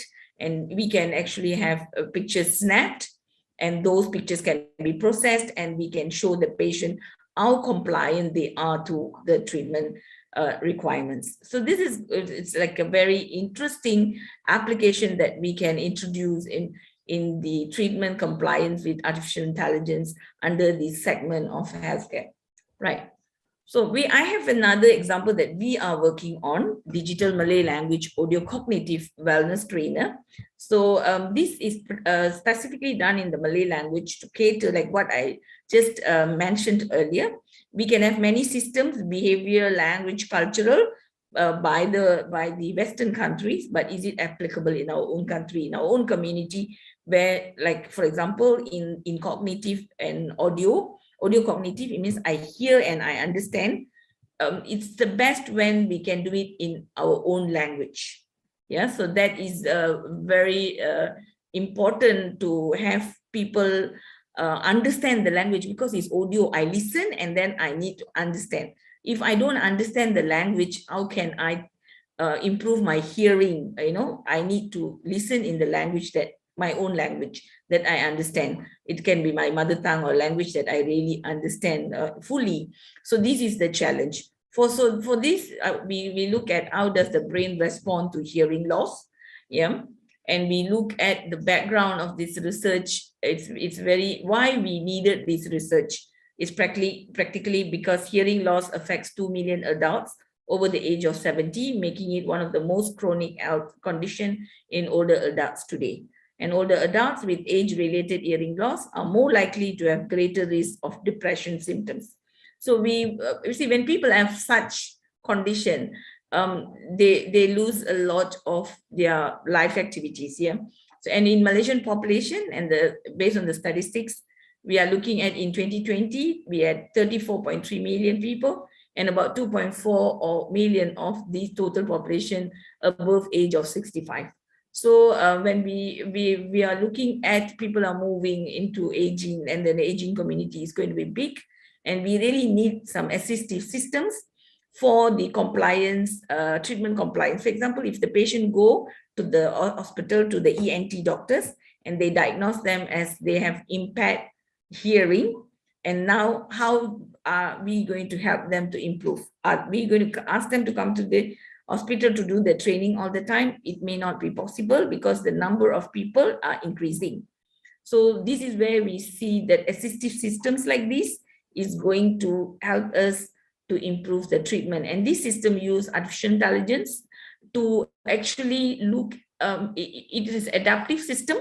When somebody is using the system to train their hearing, the system actually will adjust to the patient's requirement automatically based on their level of answering the question at the level of frequency that they can actually hear. So this is again a well coordinated system which will give a big impact to the treatment compliance. So when the patient do the training very often at home, like in this case, they have to do the training 5 times in a week for 20 minutes each time.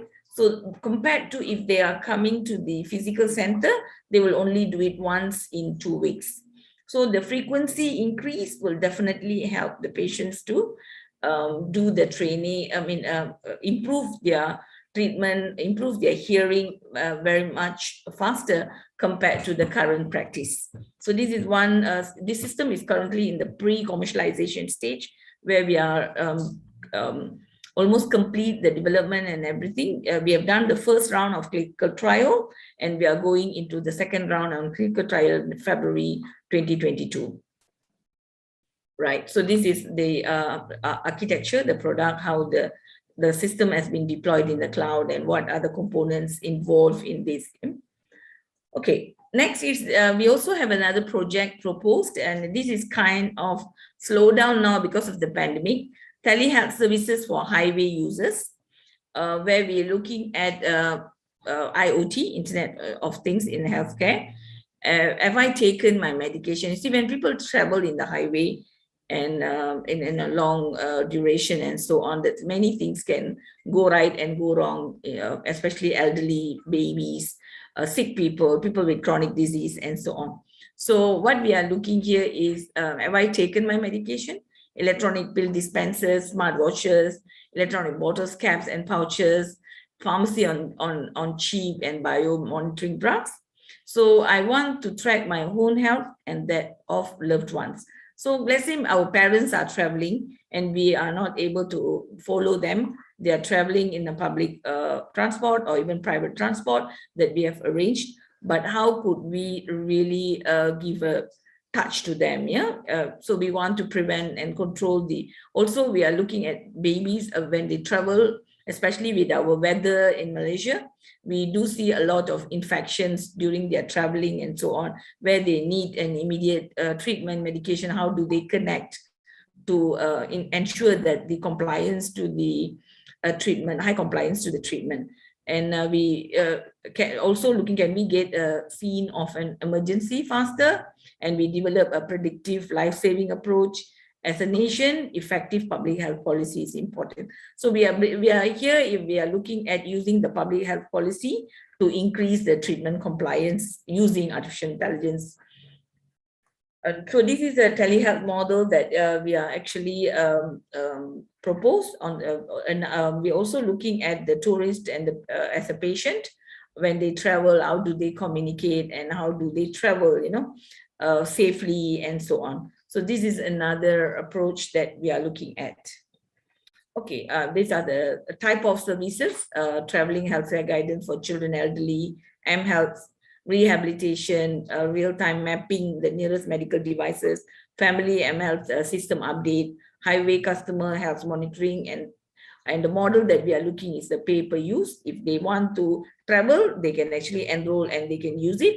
The end of their traveling, they can just they can stop subscribing, or they just be the member and pay only when they use. So we are also looking at RNR, self-assisted community health corners, where they can, RNR is the rest, they stop and rest and recreation centers.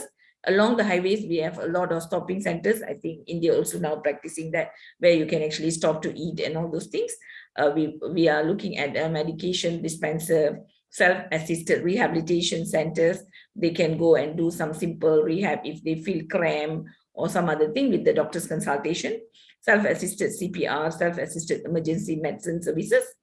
As also on-site emergency, we look at ambulance service, which can come up, pick up them along the highway, telehealth guided paramedic services, and also online emergency medicine by doctor's services.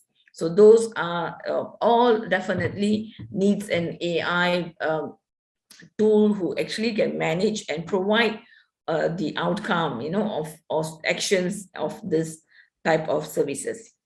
Right. So the next, I think this is my last example here, home-based personalized finger grip rehabilitation monitoring for post-stroke patients. So this is again, how can we come up with a service that stroke patients don't need to come to the hospital to do the rehab again, because traveling is very costly. They need somebody to do it for them. That it's a multiple complication which actually reduce the treatment compliance to the patients. So our main thing is great assistant to patient, device is able to assist. Then to the rehabilitation staff, they also can have multiple patients. They don't need to travel to the patient's home. We are looking at home-based exercise monitoring mechanism, and finally the low-cost, wearable, and comfortable to use. So those are the things that we look at. And then we have the framework flow of the initial, how the rehab thing to be set up to comply to the treatment. That is very important. And how the framework flow on the rehabilitation process itself, how this process is going to be effective, and how it actually able to provide the information to the medical practitioners, to the physiotherapies, and also the patient's family. And in the whole process, how this whole thing going to be helping out on the treatment compliance. So we have tested this with a very simple Arduino earlier. Of course, now we have moved into the pre-commercialization also, and we are developing our own bot and the arm and all those things, which is the device is going to be assisting the patients to do their home-based finger grip exercise. Right. With that, I would like to thank all the audience, and I am happy to take up any question. Thank you. Thank you, madam. Participants, if you have any queries, you can post it in the chat box.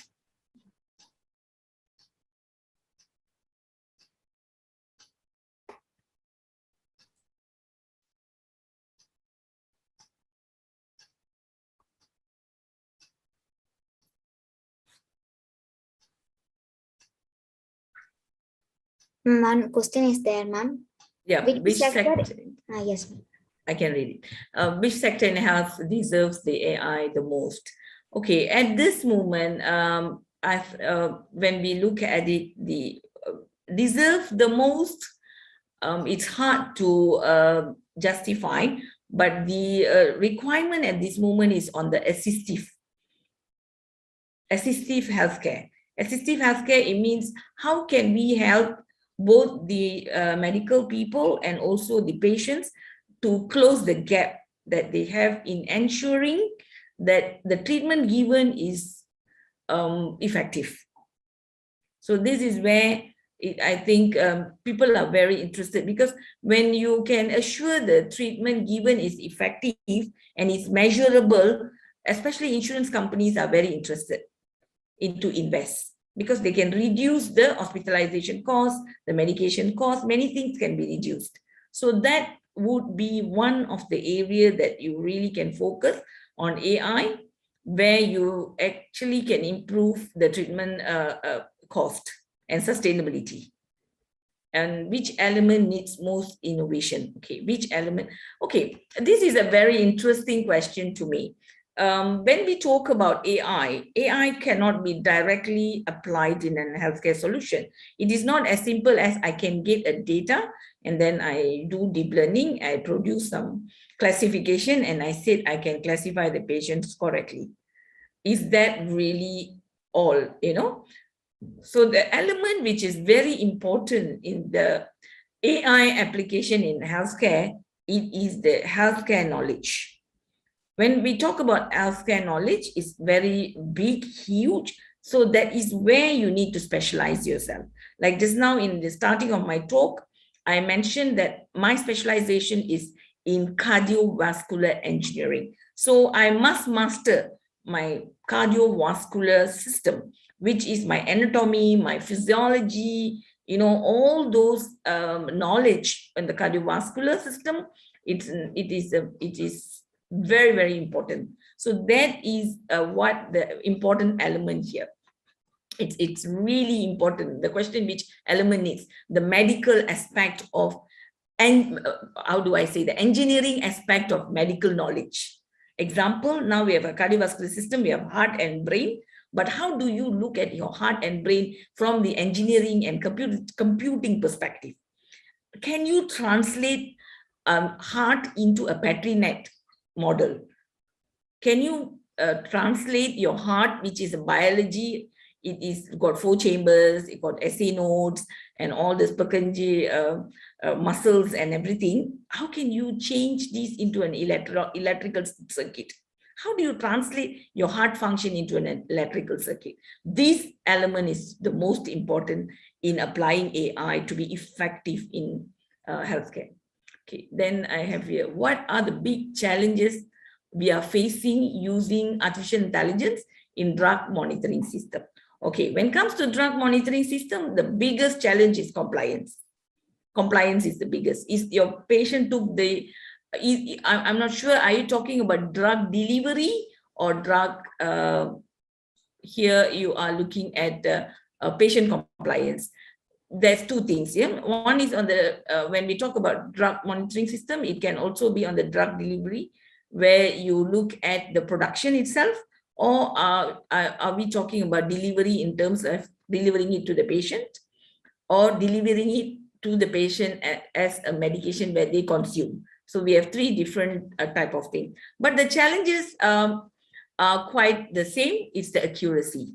How do you monitor the accuracy in a drug delivery monitoring system? So when it comes to accuracy, how your data going to be captured, and what is the how do you design your thresholds is the most important. So in the threshold decision making, again, it goes back to your knowledge in the drug process itself. You need to understand what are you really trying to do in the drug monitoring system.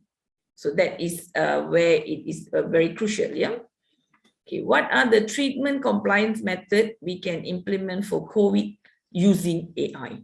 Oh, that's an interesting question. All right. Treatment compliance method we can implement for COVID using AI. Okay. When it comes to COVID now, it is very what we call it. COVID is the whole thing is compliance. You know, am I keeping my distance? Am I keeping monitoring my temperature? Am I monitoring my oxygen level? So what when we talk about here is how can I pick up different type of input from the patient and then put the right weight to each one of it under the AI application and give a predictive output for COVID management or COVID treatment. Which are the patients have got a risk to be hospitalized? Which are the patients as risk to go into a low oxygen level? Which are the patients going into having respiratory complications? So this is where, so you need to start collecting different type of information and put into your AI engine, put the right weight to them, right thresholding, and make a decision to inform the patient at what risk level they are.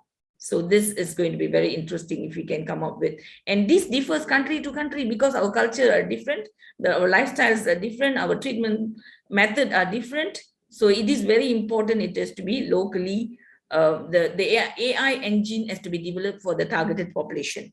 So that's a lot of work to do here too. And we see, okay, the next question, we see a lot of organizations involved in research around conventional AI bots for mental health therapy. Yes, for example, has been bringing in a lot of innovation, but how effective has it been proven so far, and where is the future headed for AI mental health and the chatbots? Okay, mental health again.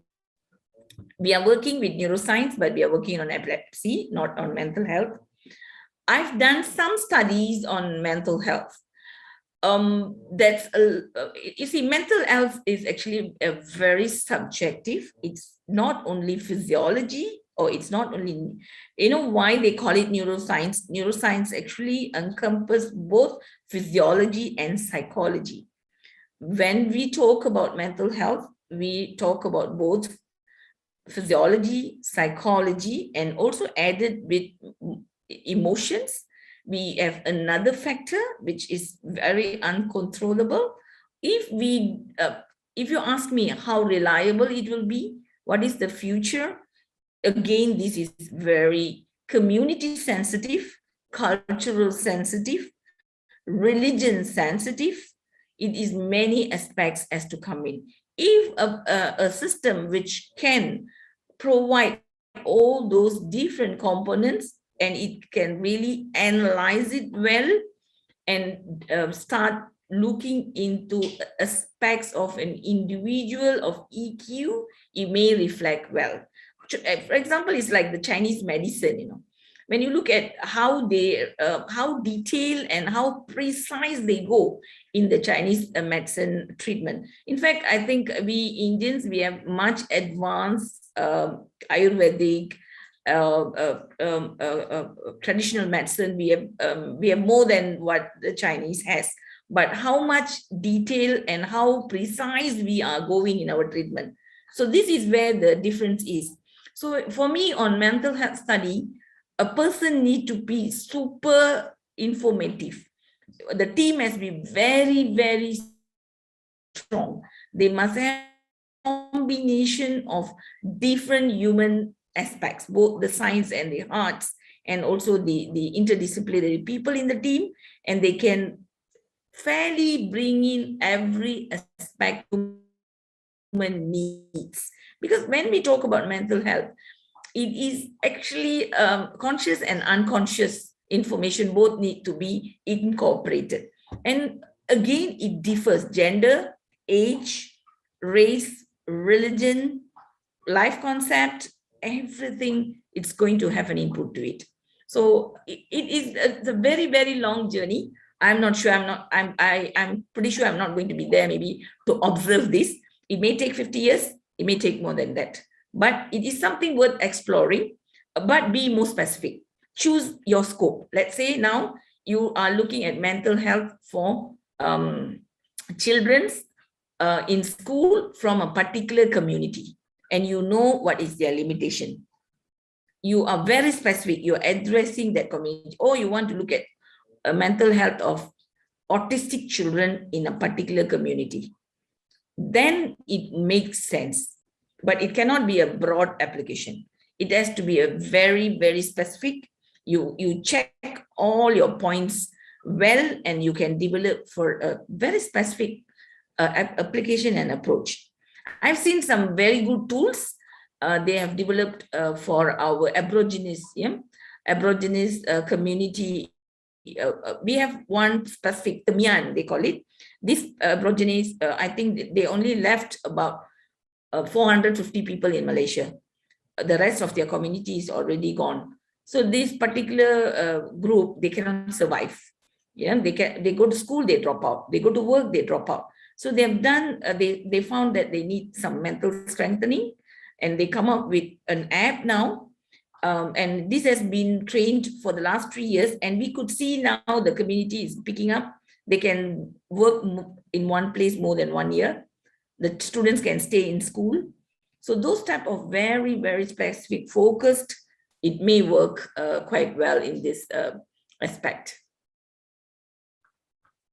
And, I hope I've answered the questions. If there are any other questions, or we are time's up. Yeah, it's already 6:30 in my place now. Yeah, thank you, ma'am. Thank you so much for your responses. Thank you for sharing your deep knowledge about AI in improving treatment compliances. On behalf of all the participants, I extend our thanks to you. Now I request Dr. Rajashree ma'am to felicitate Dr. Kalaivani ma'am with e-momentum.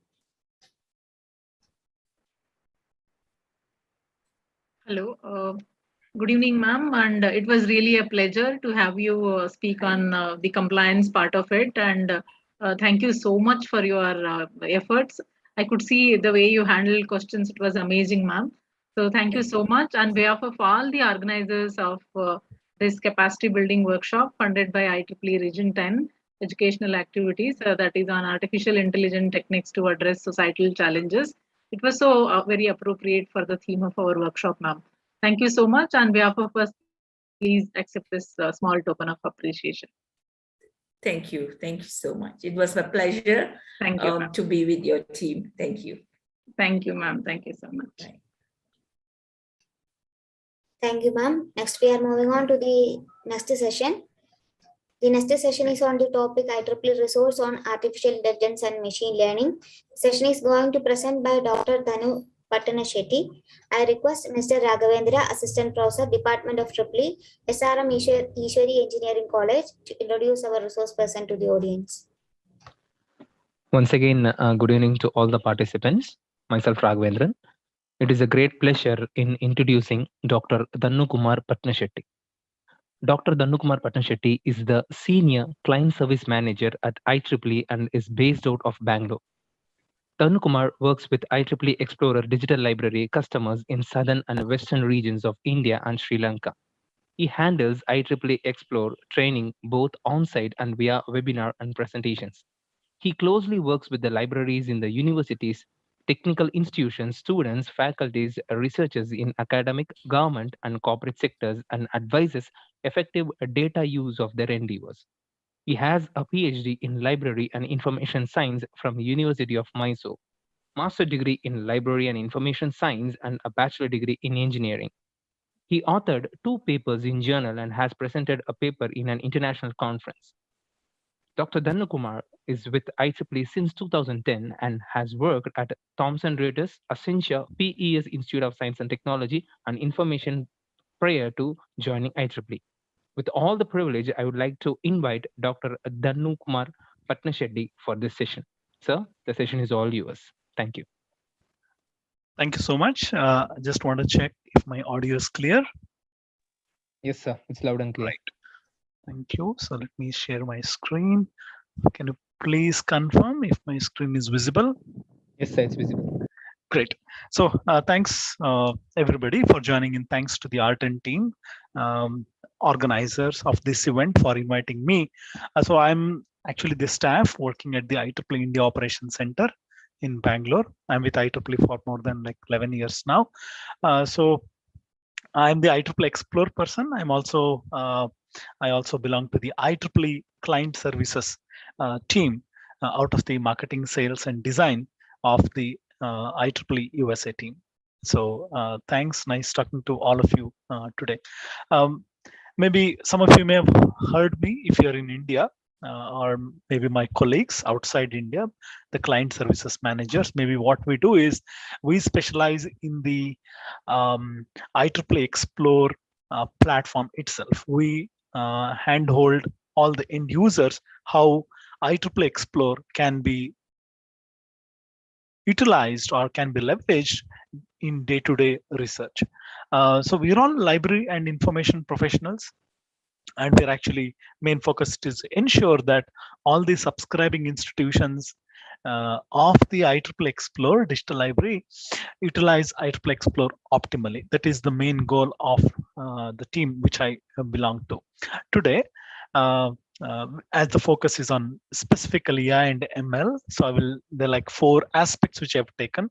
IEEE actually is too vast to speak about any subject area, but again, for the focused session, like 18 to 20 minutes, I've chosen this topic, IEEE Explore Digital Library. I'll just quickly give you a glimpse of IEEE Explore. What are the different content we have? What are the journals you should be focusing on? What are the conferences you should be looking on? And if you'd like to look at the upcoming conferences on, say, AI or say ML, what is that you should be doing? Also, some of you may, many of you may have heard about IEEE Collaboratek. We do have a lot of content and a lot of information available through the IEEE Collaboratek. I will briefly introduce that as well. On the IEEE Learning Network, yes, IEEE, being also partnered with our core team in the educational activities, we come out with a lot of new e-learning courses. So I'll also give you a glimpse of e-learning courses, some of the latest e-learning courses, and also specifically on the machine learning and the AI aspects. Open Science Institutes and also author tools, which I'll be briefly explaining to you all today. Okay, IEEE Explore Digital Library. Many of you may have already heard about the platform, may have searched, may have looked about research articles in this platform. You have more than 200 journals now in the IEEE Explore Digital Library, and we do have like quite a few, like 26 open access journals.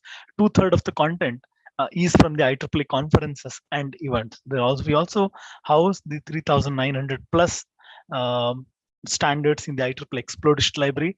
Plus, we have more than 25 partner publishers who are hosting their research content in the IEEE Explore Digital Library. We do have ebooks collections and also e-learning library.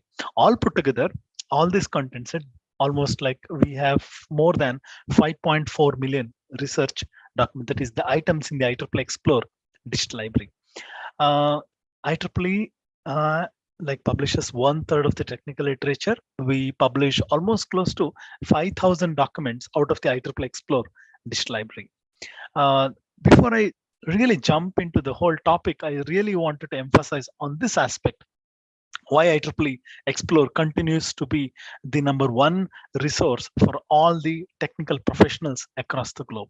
With so much information out there, with so much scholarly research documents out there, getting published, every researcher really wishes to access high quality journal publications. Whenever they want to start the research, they would like to publish their paper, they would like to find out answers, or say find out solutions for their existing problem, they always come to the IEEE Explore Digital Library. In India, when I meet students, they always tell me that their faculty members refer them to IEEE Explore when they would like to carry out a project idea.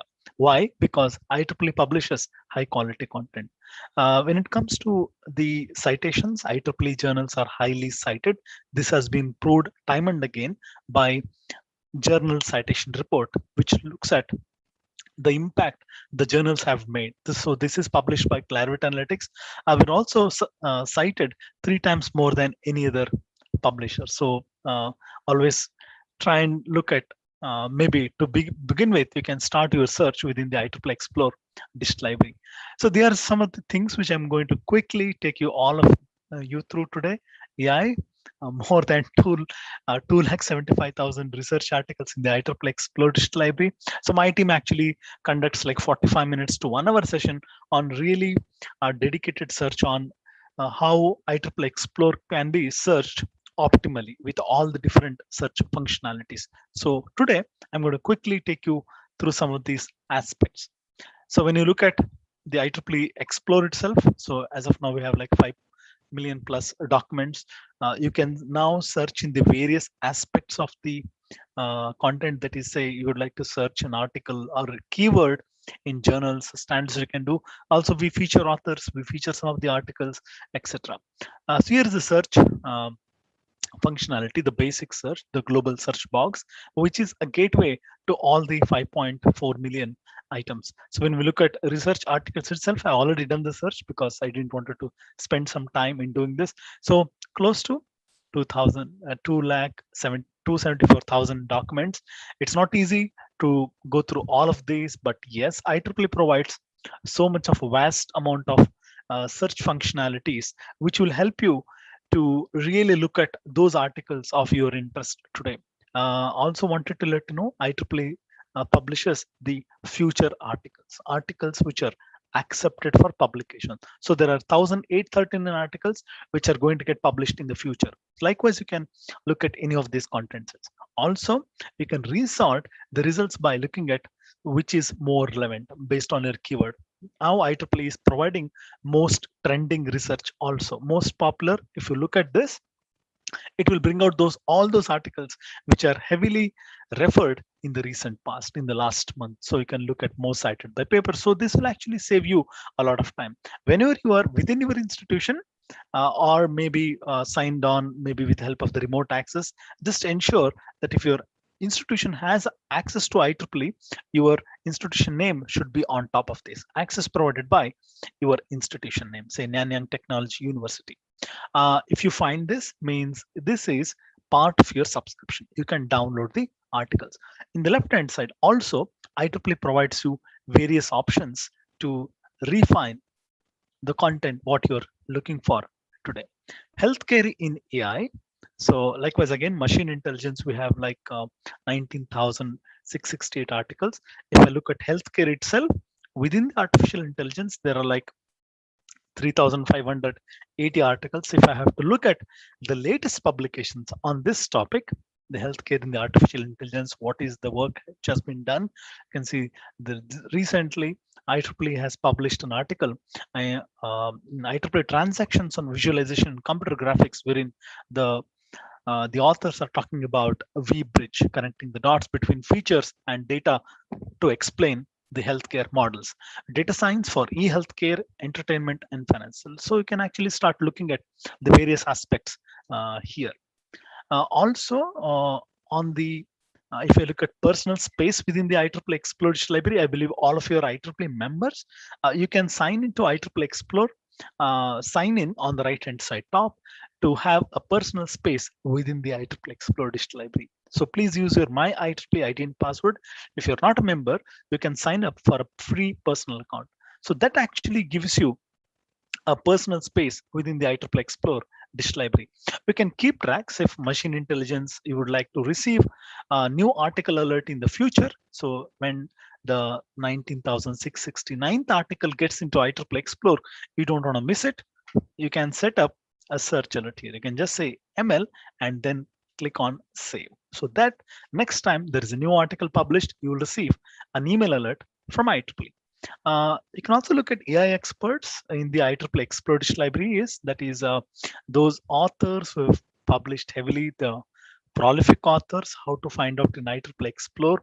So here are the various authors who have heavily published in the area of artificial intelligence. You can also look at, say, I would like to look at some Neeraj Sharma sometimes. I would like to look at, say, Rajneesh Sharma. So how many number of articles he has written, you can just check the box and then say apply here. So all the articles written by Rajneesh Sharma will be available to you in the results set.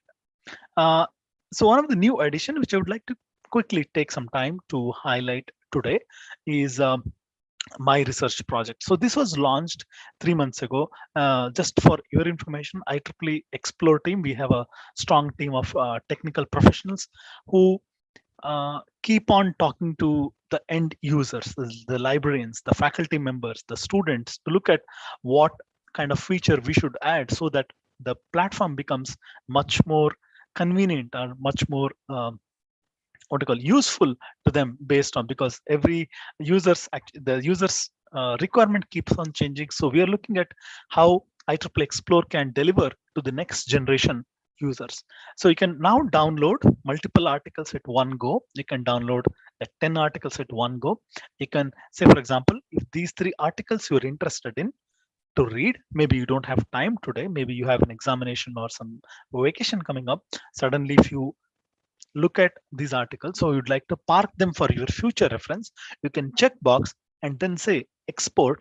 Under export, My Research Projects, and you can add to any projects. I already built in so many projects here. I have a project which is built in for artificial intelligence.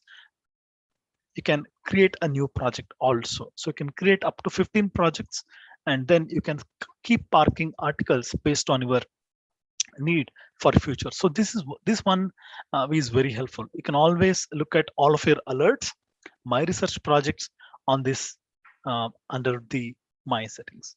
Next question. Okay, what are the journals on AI and ML? Again, it was not an easy job for me, but still I have tried my best. So you can browse and click on journals and look at by topic.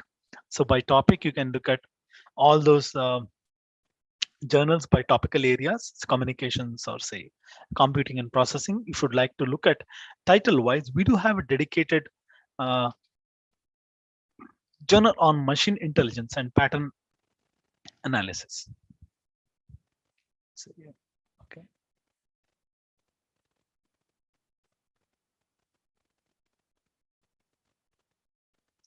Machine pattern analysis and machine intelligence, you can look at it. You can look at, this has been publishing from 1979, and then you can look at all the articles. So you can see here the impact factor is very high.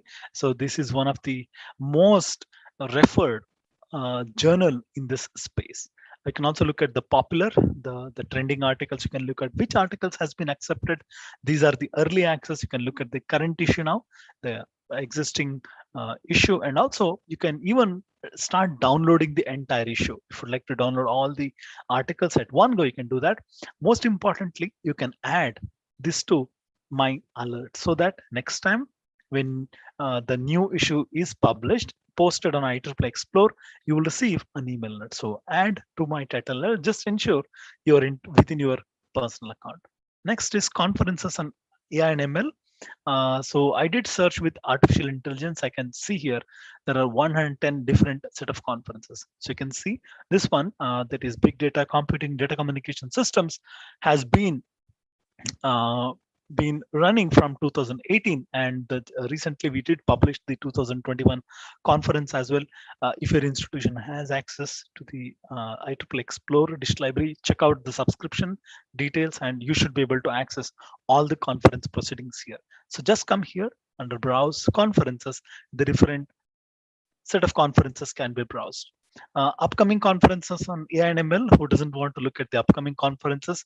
I just came here, IEEE.org, and under conferences, I did look at the upcoming conferences. So there are like 197 conferences on artificial intelligence. You can refine based on your requirement, say location, you can look at, okay, from India or say from region 10, which are the conferences which are being held here. So there are like 73 conferences itself, which are being held on artificial intelligence. So this is just happening in probably in another 25, 26 days. You can also keep on looking at, if you want more information, you can look at it here. You can refine based on requirement. So you can, if you'd like to attend this conference, which is happening probably next year, please keep an eye on the last day to submit your paper and also the other details. So this will help you. Moving on, IEEE Collaboratech, we do have a specialized.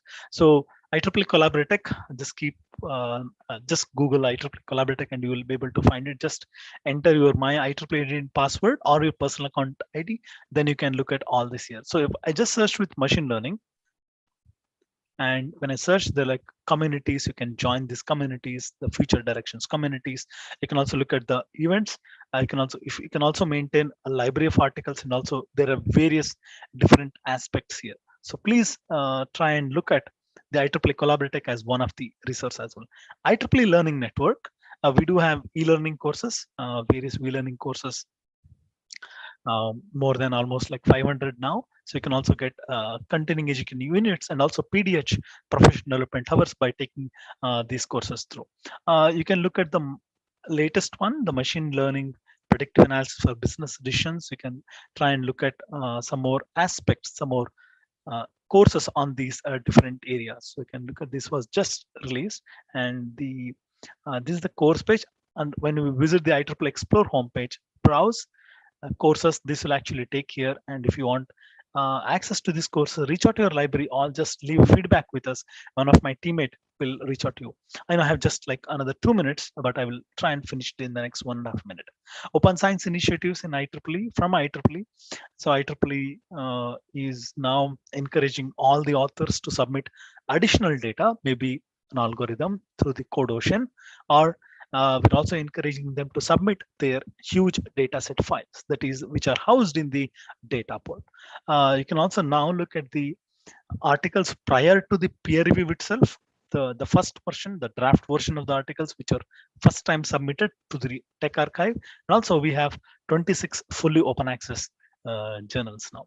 Also, we have a dedicated website called as IEEEauthorcenter.IEEE.org. This is one-stop shop for all of your needs related to publishing with IEEE. Say sometimes you're just brand new to IEEE authoring, you'd like to know what are the tools IEEE provides. These are the different tools we provide. We'll help you to find the right journal or say conference to submit your article. We do have latex analyzer, reference preparation assistant, template selector, PDF checker. All these are free to access. So please do look at this. Please do visit this website, and also you can even look at the various video tutorials. There are 16 small video tutorials also, which will help you. If you'd like to receive bi-monthly newsletter, send an email to authors@IEEE.org. We do have just last 20 seconds. In case if you are unable to access IEEE wherever you are, just you are still not able to go to the institution, just drop an email to me. I have a strong team which will work with the library to facilitate access to the IEEE Explore from wherever you are remotely as well. So that takes me to the last slide. You can, so in Arten itself, we have 4 different client services managers, and we do conduct 45-minute to 1-hour sessions on how IEEE Explore can be leveraged effectively.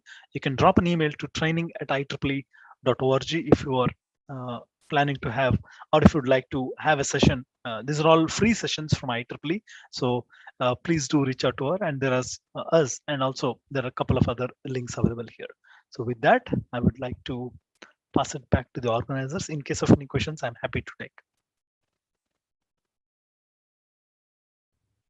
Thank you, sir. Thank you for sharing what is new in IEEE Explore, IEEE Collaborate, IEEE Learning Network, and finally IEEE Other Support Tools. Now I request Dr. Rajashree Madam to felicitate our resource person with an e-memorandum.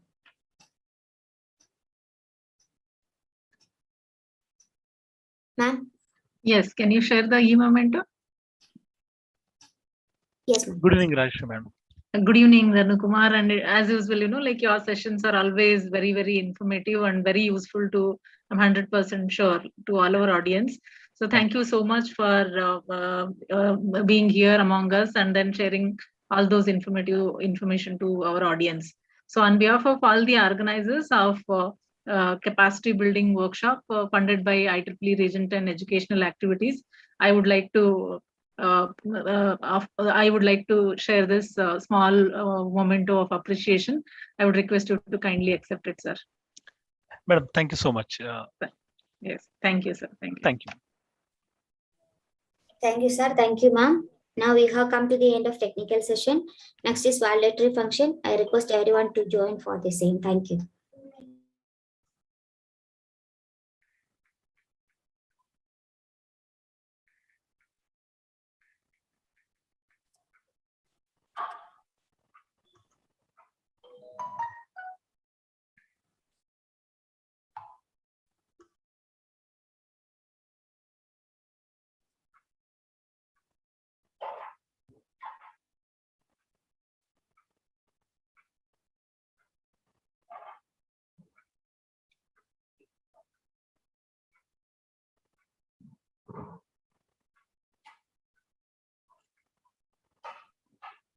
Sir, welcome, sir. Good evening. Good evening, sir. Yes, thank, sir. Thank you, sir. Thanks for joining, sir. Yeah. No, it's my pleasure always. You have done a great job, and with our team, Dr. Rajashree and Dr. Vijayalata, and then I think Dr. Deepak Mathur and Dr. Yeah, I'm just checking, sir. Sir has already joined. Sure. Sir has joined, sir. Sir has joined, sir. Deepak Yes, sir yes. is there. Good evening, Deepak sir, and good evening, Das sir. Good evening, madam. Yes, yeah. How are you, madam? Yes, sir. Doing good, sir. Dr. Devraj, all fine? Yes, sir. Fine, sir. Great. I was with Dr. Deepak Mathur 2 days back. Okay. We are all together. Oh, in a physical meeting. Physical meeting after 1.5 years. It was so nice. Yes, sir. To see. Yes, sir. Good. Just one second, sir. Just once. Sorry, sir has joined. We can start, sir. Sure. Please take your time. Please take it.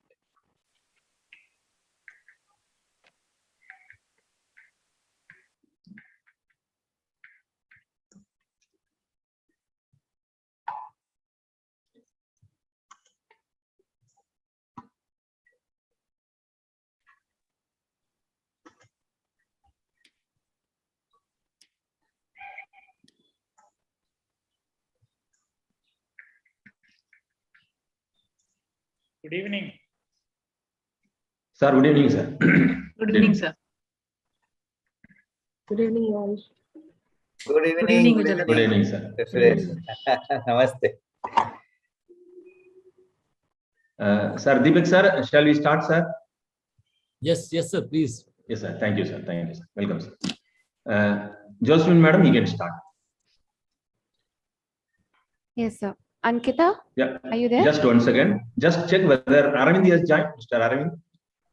Good evening, sir. Yes, I have Good joined. evening. Yes, sir. Good evening. Yes, join. Yeah, you can start, Josephine. Ankita, you can start now. Yes, ma'am.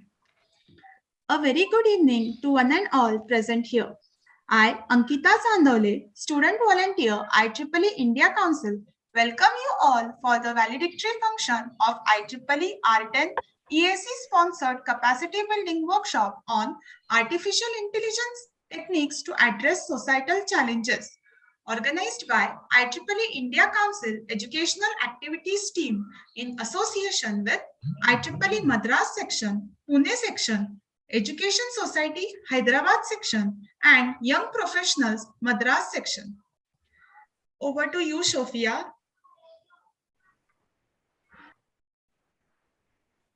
Good evening, one and all present here. I'm Shopia Fahima, volunteer of IEEE India Council Educational Activities and IEEE Madras Section Student Coordination Team.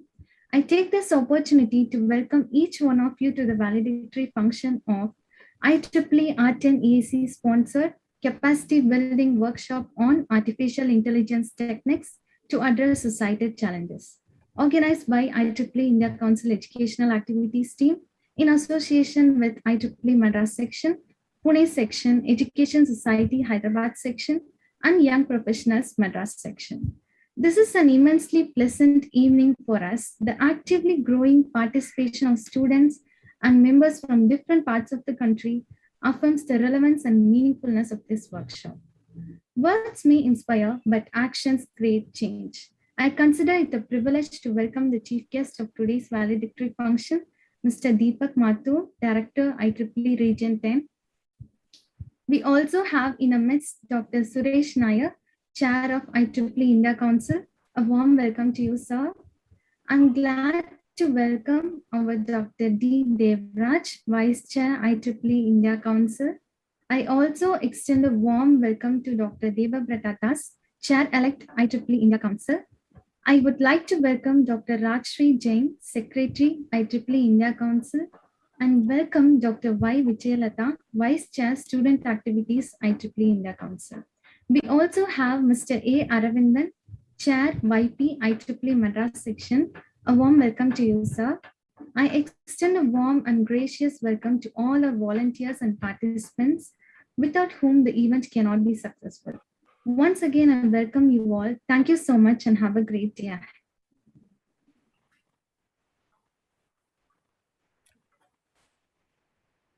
Over to you, Ankita. Thank you. Thank you, Sophia. Let's have a small photo session as a token of memory. So I request all the guests and delegates to kindly turn on your video. Josephine, can you stop the screen sharing for a few minutes? Yes, sir. I'll is stop over? the sharing, sir. Yes. Afterwards, you can continue. All the volunteers of IEEE IC India Council, kindly turn on your video. We will take the group photo of the participants at the end. Now, the guests and delegates and the volunteers, you can switch on the camera. Raghavendra, can you take a photograph? Yes, sir. Yes. Yes. Sridivya, you can turn on your video. Okay, thank you. Okay.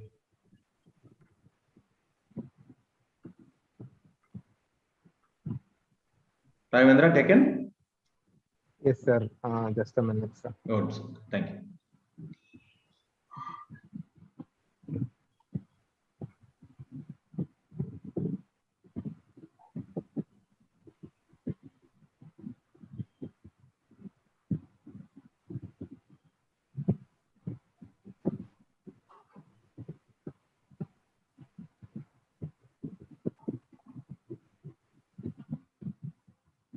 Yes, sir.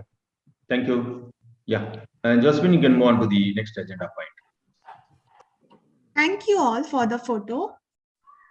Now I request Mr. A. Arvindan, Chair, YP, IEEE Madras Section, to provide the report on the workshop. Over to you, sir.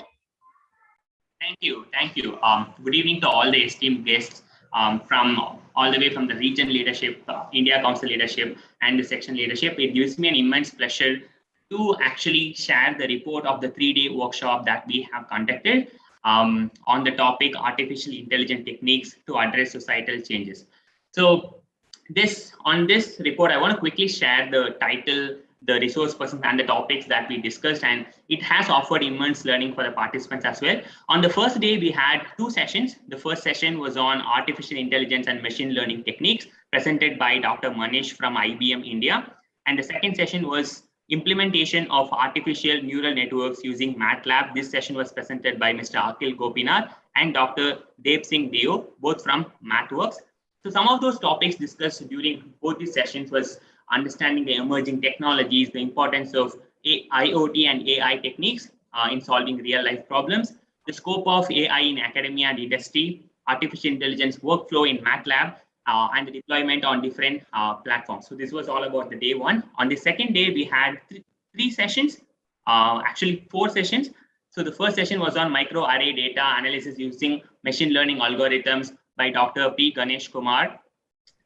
Disease detection in plants using machine learning algorithms by Dr. K. Suganya Devi. Implementation of machine learning algorithms using Python by Dr. Annie Utra. Machine learning model development contest by the workshop technical support team. So some of those topics discussed were again machine learning algorithms, microarray data in disease identification, artificial neural networks in microarray data analysis, IoT and AI in smart farming, machine learning algorithms in plant disease identification, basics of Python programming, data visualization using Python, machine learning model development using Python. So with the contest, we had 3 problems related to classification and regression was given to the participants, and they have been asked to develop a ML model for any of those problems. On the day 3, which is today, again, we had 3 sessions on the topics automatic speech recognition system for hearing impaired persons by Dr. Mahadeva Prasanna from IIT Dharwad, AI in improving treatment compliance by Dr. Kalaivani Chellappan from University Kebangsaan, Malaysia. And the third session, the final session of the day, was from on the topic IEEE resources on AI and machine learning by Dr. Danu Patan Shetty, the senior IEEE client services manager from IEEE India Operations Center in Bangalore. So some of those topics discussed today was about speech processing, speech technology in healthcare, AI and ML algorithms in healthcare services, and also about how IEEE research on artificial intelligence and machine learning could help the members. Some of those tools and resources from the IEEE Expert Digital Library, IEEE Learning Network, and IEEE Author Center, and other open source initiatives from IEEE. So this was a very compact 3-day workshop which covered almost different topics, not only knowledge aspect, but also providing them some kind of application with very diverse speakers across India and around the world. So many thanks to all the supporters, all the speakers for actually providing us this opportunity to host this workshop for the participants. Thank you.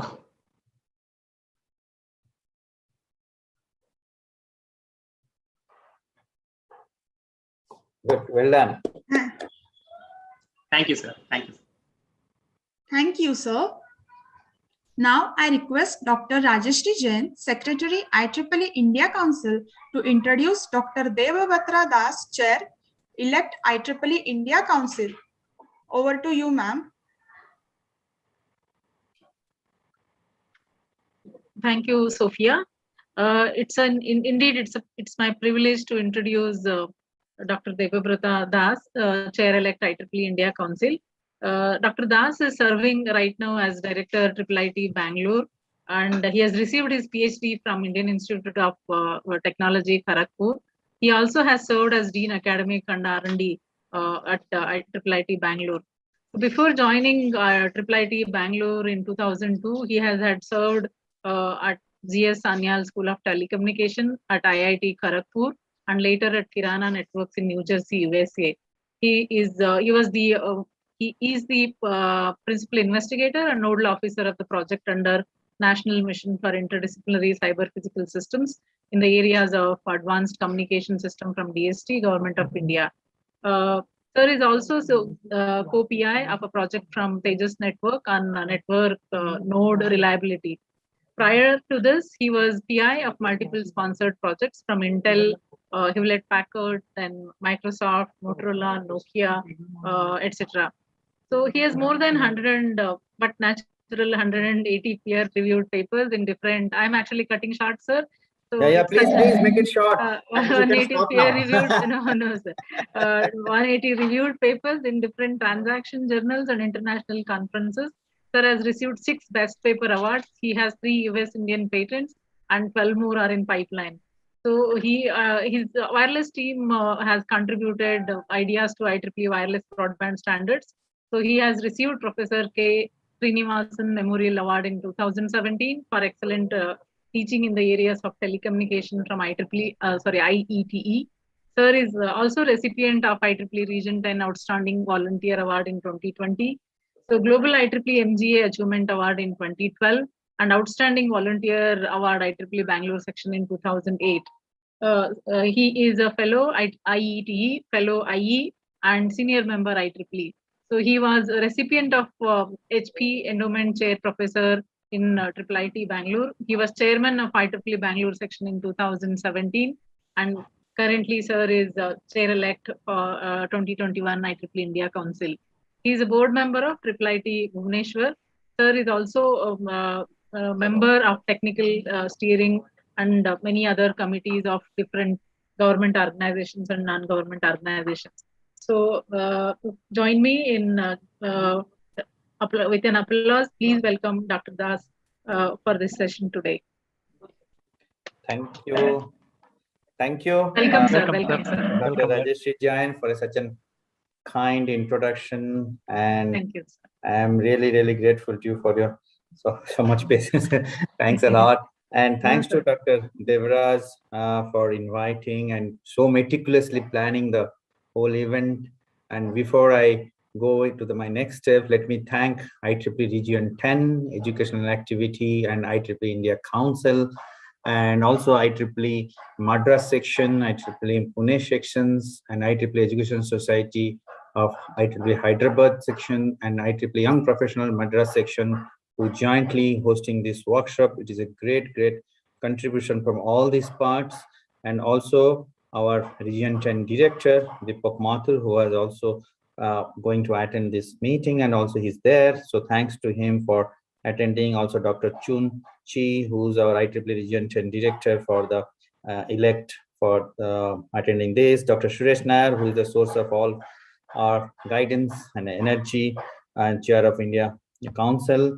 And also I want to thank Dr. Vijay Lata, who is the Vice Chair Student Activities, and also Mr. Arvind very nicely presented all the activities and the talks.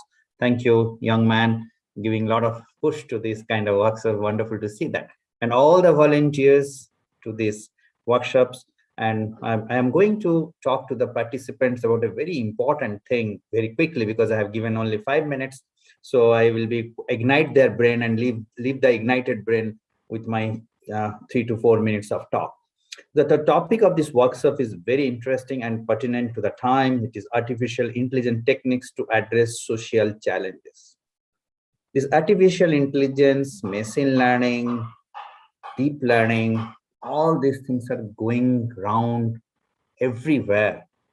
Even I was telling to my friend Mike in one of the meetings recently, I was reviewing one of the India's topmost funding agency. I'm not taking the name for any research from any academia, from top institute to all. I am the chairman of that committee from computer science and engineering.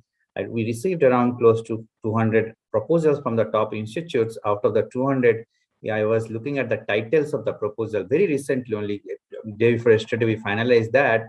So out of the 200 proposals, almost 170 proposals title has a word called artificial intelligence or machine learning or deep learning. Then you can imagine the amount of research people are doing. Out of 200 versus 150 plus or 70 close to has this title, and abstract has that. So the people are working on this. That is very clear. But I have a very interesting question for all my participant friends, young friends, students, and young faculty members. Can you please tell me one application one critical application, please listen to the word critical application of artificial intelligence or machine learning deployed, which is available on the shelf. I can just take it from the shelf or any of my applications. I can use that one in any social challenges or any critical kind of application. Like say in healthcare, I can use it. Or for a judgment kind of, a judge can be replaced by a artificial intelligence kind of. This is a social challenge because so many cases, you cannot imagine, lakhs of cases are still pending before independence, after independence in the high courts and the Supreme Courts of this country. So can I make a artificial intelligence machine who can look at all the proofs and take a judgment? No, not yet. To the best of my knowledge, whole world doesn't have yet a single critical AI applications available for any citizens for agnostic used across the globe. Only the close one, the critical one, which is close one, even though it is in a very, very much governed way used now, is called driverless car, which is not, I cannot bring in from United States a driverless car from a lab and put it in Indian roads in Bangalore. And you can imagine how many deaths will happen within a second, because every moment in right and left, people come in on the road, they don't, and anything can happen. So we are in a very, very interesting phase of AI, ML, and DL. So we the generations which computer, we saw the computer coming in when we were a student like you, we saw the 8080, the microprocessor chips, then 8085, then 8086, then rest is history. Then the memory increased from floppy to RAMs and all kind of things, which is a history you might have studied in the books, but we have seen that. But now the computer and high-speed computational facilities, a lot of data with algorithms, are reached to the place where people are thinking they can use AI and ML. But still my question bugs me, myself, that why not yet a single critical application available? So there are so many researches happening. Next one, please keep it in mind. You can do that after this validation function and all, something called explainability AI, artificial intelligence. That means the model I am using, say I'm using a neural network model or any kind of model of my AI or ML, can I explain that why I am getting these results? So I took a neural network model available, I used for some of my problems, I got some results. But inside that, you must have seen there was a neural network connectivity from this probability kind of things, and they interconnect and give you some number that says whether it's a yes or no. That means I saw an image, and that image is a dog or a wolf. It tells that, okay, it is a wolf, it is a dog. It's so something like that. So those kind of neural networks, kind of images, or a deep forest kind of models can be used for everyone. No, we have to tune it according to our requirement and training. So can I explain that? For anything I just pick up, explain. So explainability is a big problem for any kind of this model to go for any kind of applications. And also the bugs in this kind of explainability. Somebody can put a bug, then your results will be wrong, and you cannot able to predict. So these are the very interesting time which you are coming in. You undergraduate, masters, or PhD students, you people are very young, energetic, intelligent, and I am sure you can solve those kind of problems for a better world and we can address some of the societal challenges by explainability AI. So what is this models talks about? I'll take 1 minute more because so debugging of the models and bias of the detections. Bias means, for an example, you are doing a societal challenges. For an example, judgment, I say.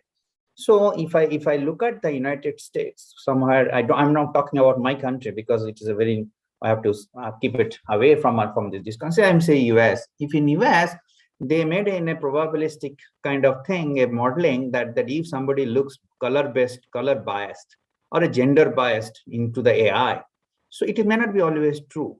Okay. So in that case, what happens? The judgment becomes wrong in case of AI machines. So keeping all these things in mind, so you have to be very careful that when you are making this kind of machines, AI machines, so you have to be very much careful that this explainability should be clearly be there to why this judgment has been taken. So provisioning and resource and for these things, help the identify of the models, and all those things will come under that. So I again thank the organizers for organizing such a beautiful workshop, which have definitely helped by the speakers and by all these participants to go through their presentations. So with these notes, I conclude my talk here, my presentation with that. Please go ahead with these areas, but please see that you will be able to explain your model to anybody who wants to use that. Thank you again, Dr. Devraj and Dr. Rajeshri, for giving me a chance to speak here. Namaste. Thank you, sir. It was wonderful, sir. Thank you so much, sir, for your insightful talk. Now, I request Dr. Y. Vijayalata, Vice Chair, Student Activities, IEEE India Council, to introduce our chief guest, Mr. Deepak Mathur, Director, IEEE Region 10. Over to you, ma'am. Thank you, Ankita. Good evening, one and all. It's my great privilege to introduce our own Region 10 Director and welcome him, Mr. Deepak Mathur. Mr. Deepak has Bachelor of Engineering degree in Electronics and Communication from IIT Roorkee and also an MBA graduate. He has completed Advanced Management Program from IIM Calcutta. He has served as Chief General Manager of ONGC and has more than 35 years of professional experience in the field of electronics, telecommunication, IT infrastructure, and has held various engineering and managerial positions. He has successfully done planning and execution of several IT projects like SCADA, online real-time monitoring system, IT infrastructure creation, WiMAX-based broadband wireless access system, GPS, GSM-based vehicle tracking system, etc., and has held teams of IT professionals and multidisciplinary teams. He is also a recipient of prestigious IEEE Region 10 Outstanding Voluntary Award and IEEE MGA Achievement Award. Mr. Deepak is also a member of IEEE HKN, which is an international honor society of IEEE. In his early years, he has served in many leadership roles in IEEE at section, council, region, and NG. He was also the chair IEEE India Council in 2015-16.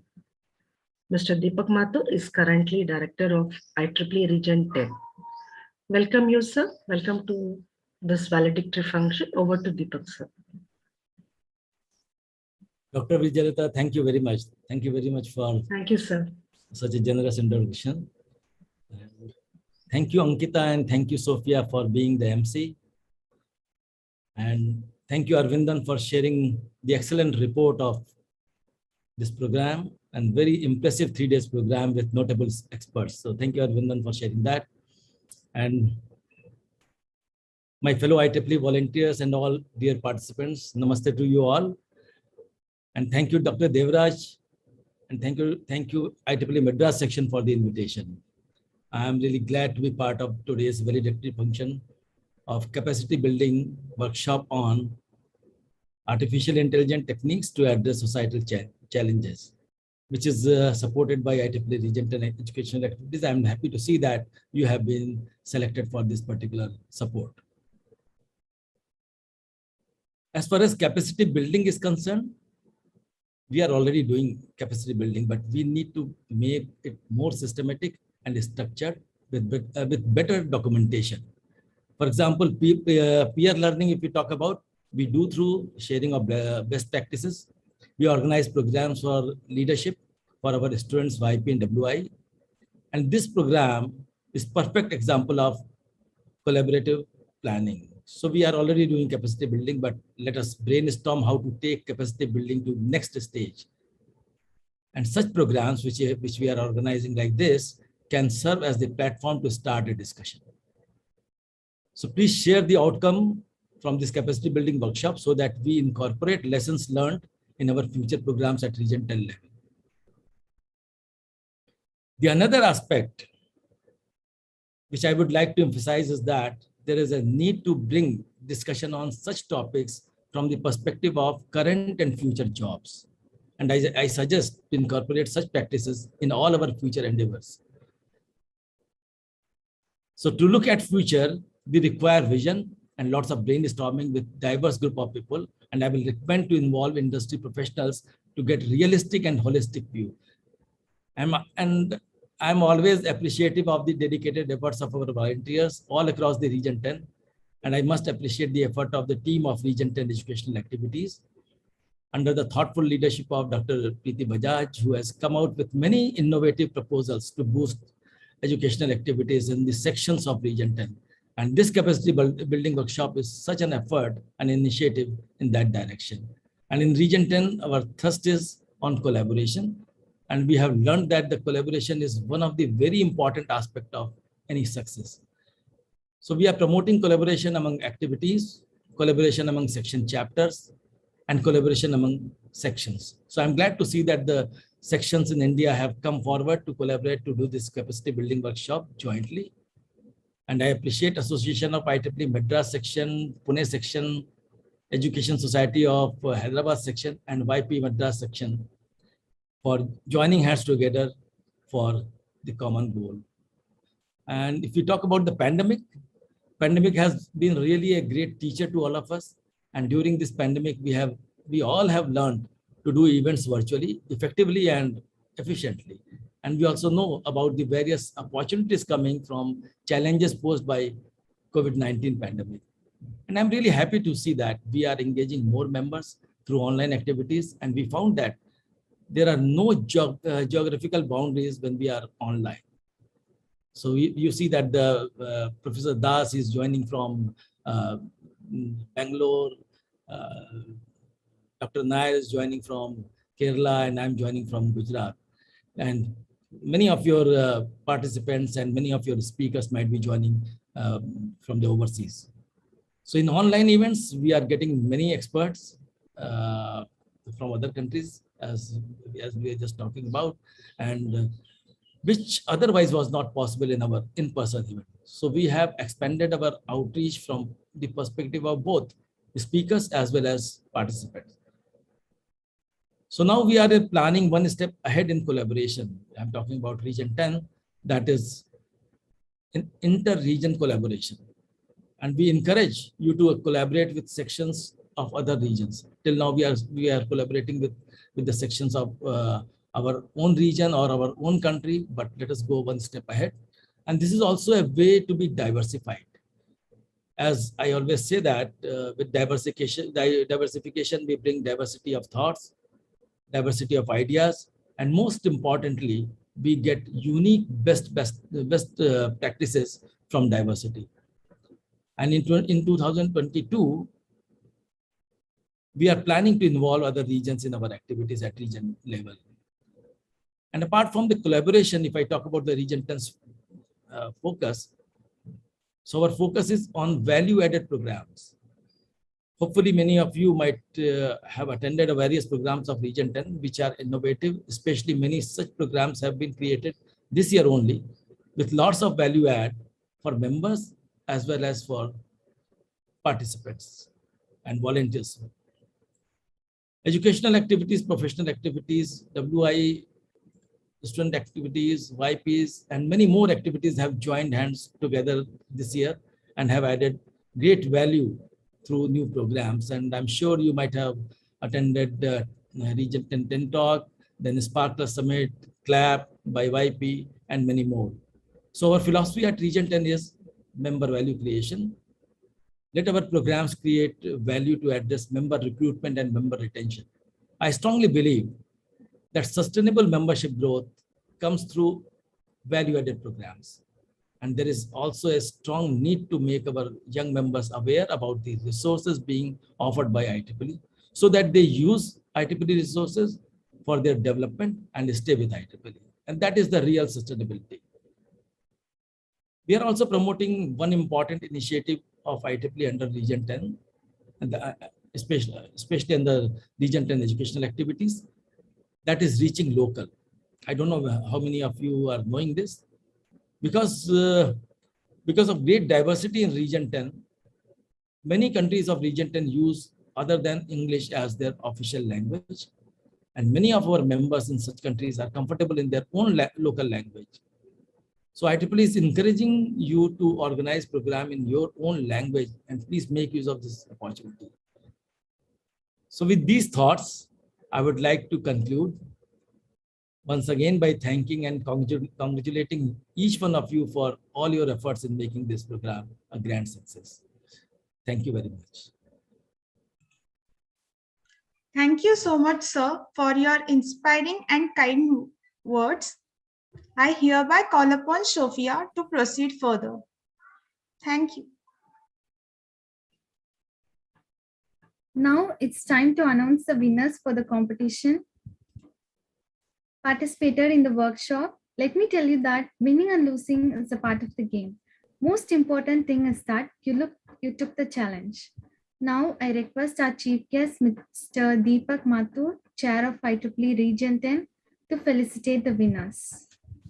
So Sophia, I strongly agree with you that the participation is more important than the winning.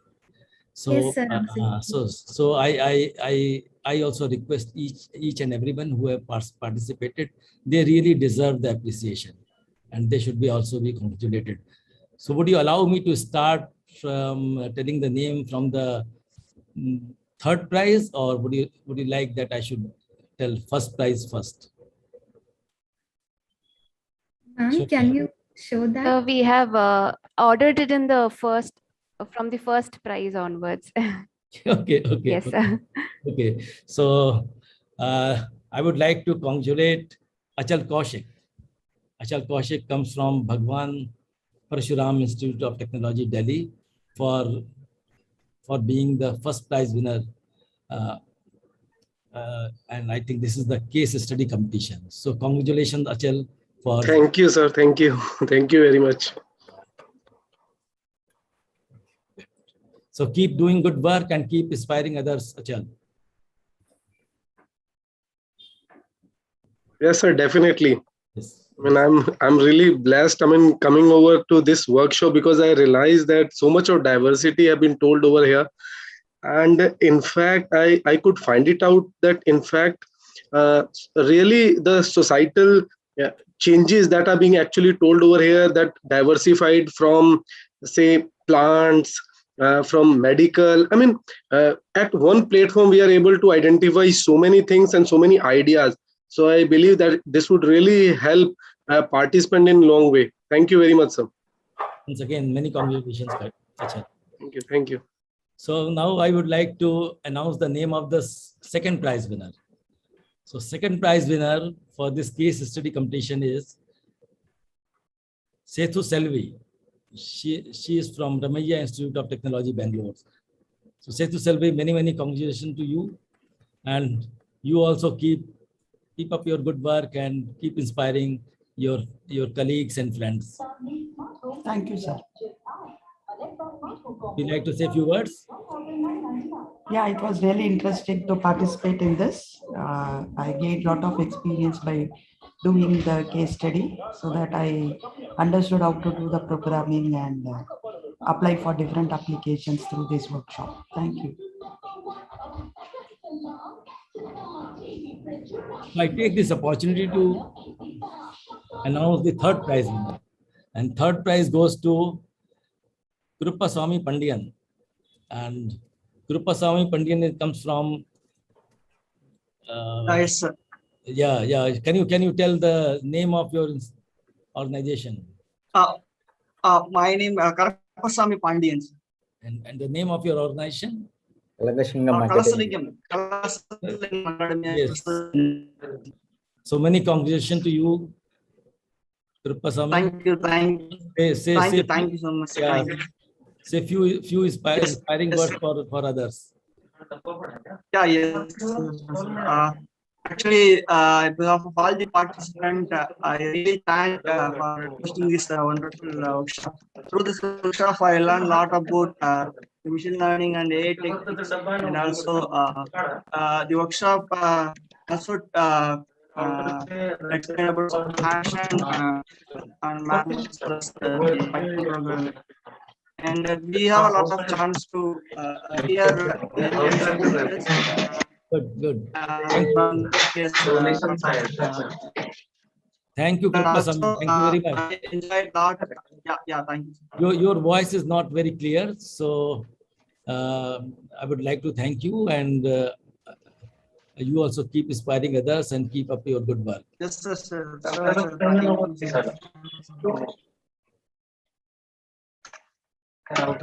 you, sir. Sophia, with this list is exhausted, and all participants in this particular program, this case study competition, are in.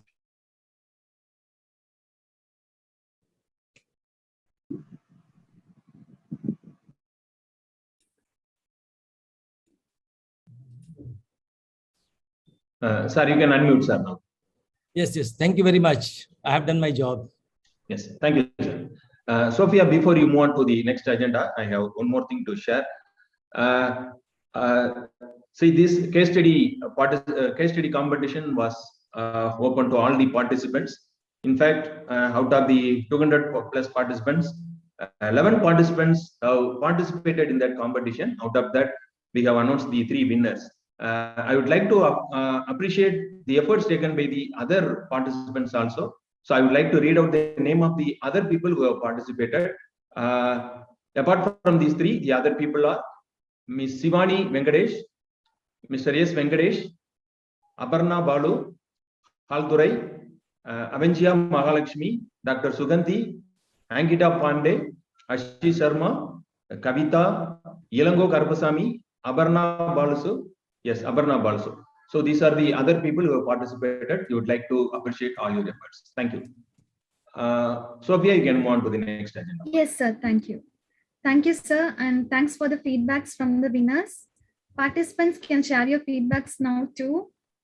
I request all the participants to fill the feedback form posted in the chat box. Kindly fill one more form for the order of which the certificate should be printed. Thank you, everyone. It is indeed an honor to have in our midst renowned chief guests with us who have consented to grace a valedictory function with his presence. I request Dr. K.R. Suresh Nair, Chair IEEE India Council, to honor our chief guest, Mr. Deepak Mathur, with an e-memento.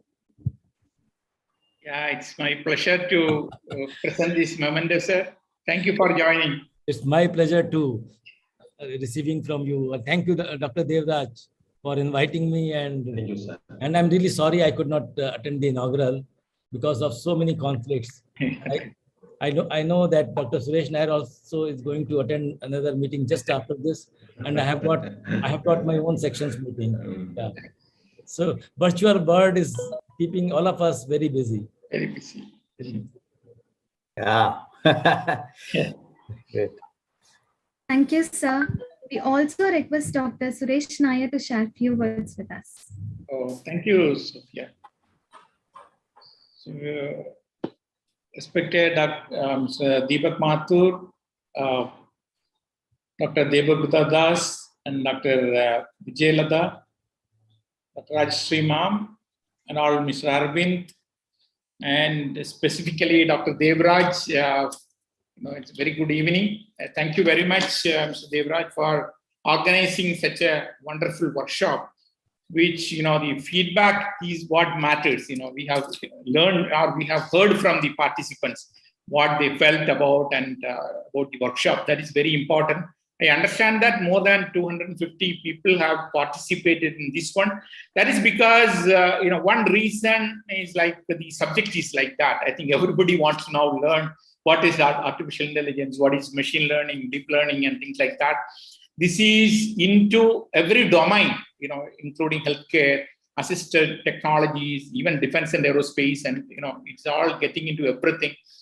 And this really helps us also as a researcher, in improving the results. For example, during the inaugural section also, I was just mentioning, we were doing some work on healthcare to detect pre-cancerous cells. So we were having some specificity achieved. But over the years, we learned, like, we have a lot of data collected. Using that data, we have come up with a model. And using that, we are able to get the specificity to very high level. So this is happening in not only in healthcare, but in other areas also. So I know very well about the importance of this subject. And about this workshop, congratulations to all the team members under Dr. Devraj. And this requires meticulous planning, I know, because 3 days of intense sessions.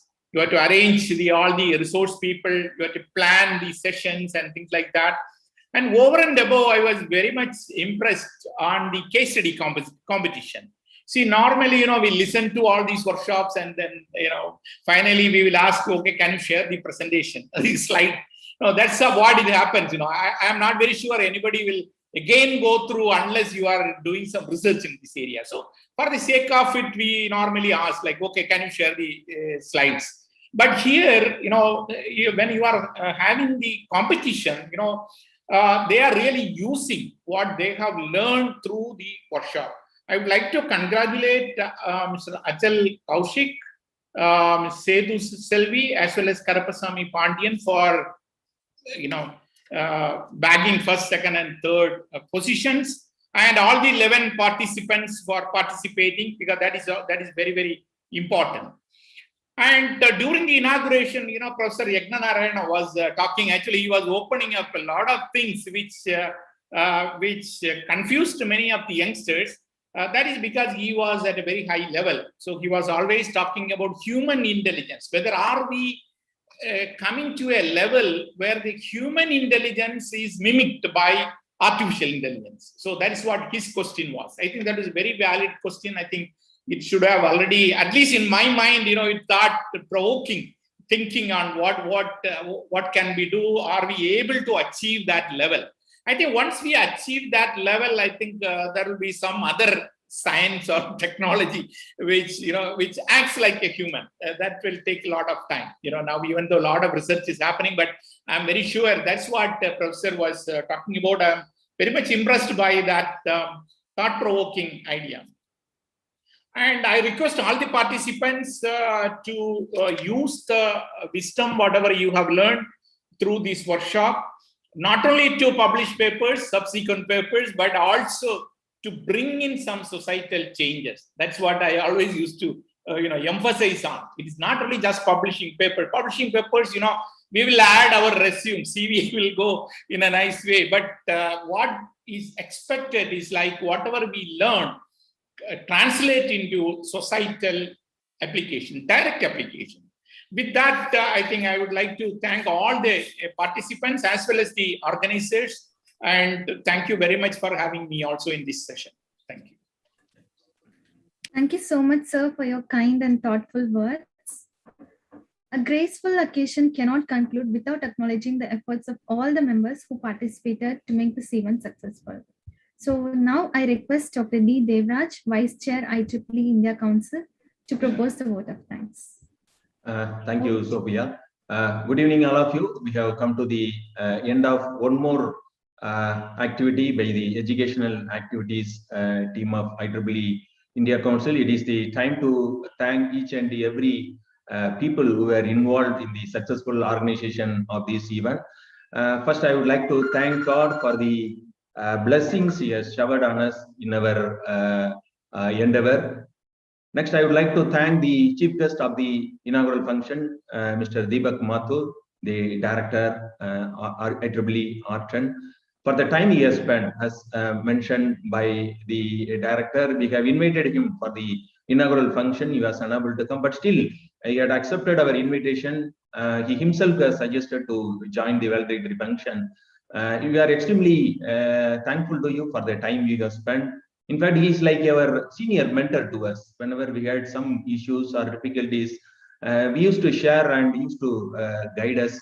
Of course, on this occasion, he has elaborated the various activities of Artan, more specifically with respect to educational activities. More specifically, this activity has been financially supported by Archen. At this juncture, I would like to thank Mr. Deepak Mathur sir, and also the coordinator of EA team, Dr. Preeti Bajaj madam. Madam was unable to come, but he has promised to join in future occasion. So at this junction, I would like to sincerely thank our director Deepak Mathur sir and also Dr. Preeti Bajaj madam for the opportunity given to us. Hope we had lived up to the expectation of the Archen leadership with respect to this particular workshop.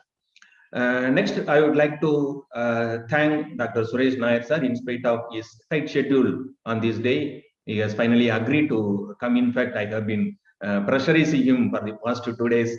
Thank you very much for accepting our invitation. More specifically, the guidance and support provided by Dr. Nair sir to the volunteers of IEEE India Council is very much appreciable, and it has enabled all of us to make use of the opportunities available and to carry out many activities even out of our other commitments. So thank you very much, sir, for the support you have been providing to us. Next, I would like to thank Dr. Debaprada Das for joining with us and to preside over the function. We are extremely thankful for you.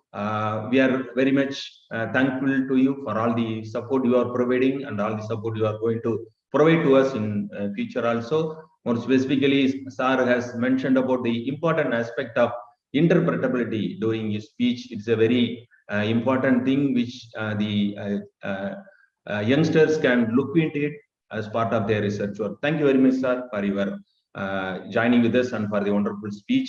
Next, I would like to thank all the speakers of the workshop. They have spent a lot of time, they have taken a lot of effort, and even on holidays, they joined with us and spent a lot of time. All of them have shared their presentations and they have provided additional materials also. I would like to thank the speakers, Dr. Manish, Mr. Akhil, Dr. Dev Singh Dio, Dr. Ganesh Kumar, Dr. Suganya Devi, Dr. Annie Utra, Dr. Magadeva Prasanna, Dr. Kalivani Chellapan, and Dr. Danu for all the time you have taken.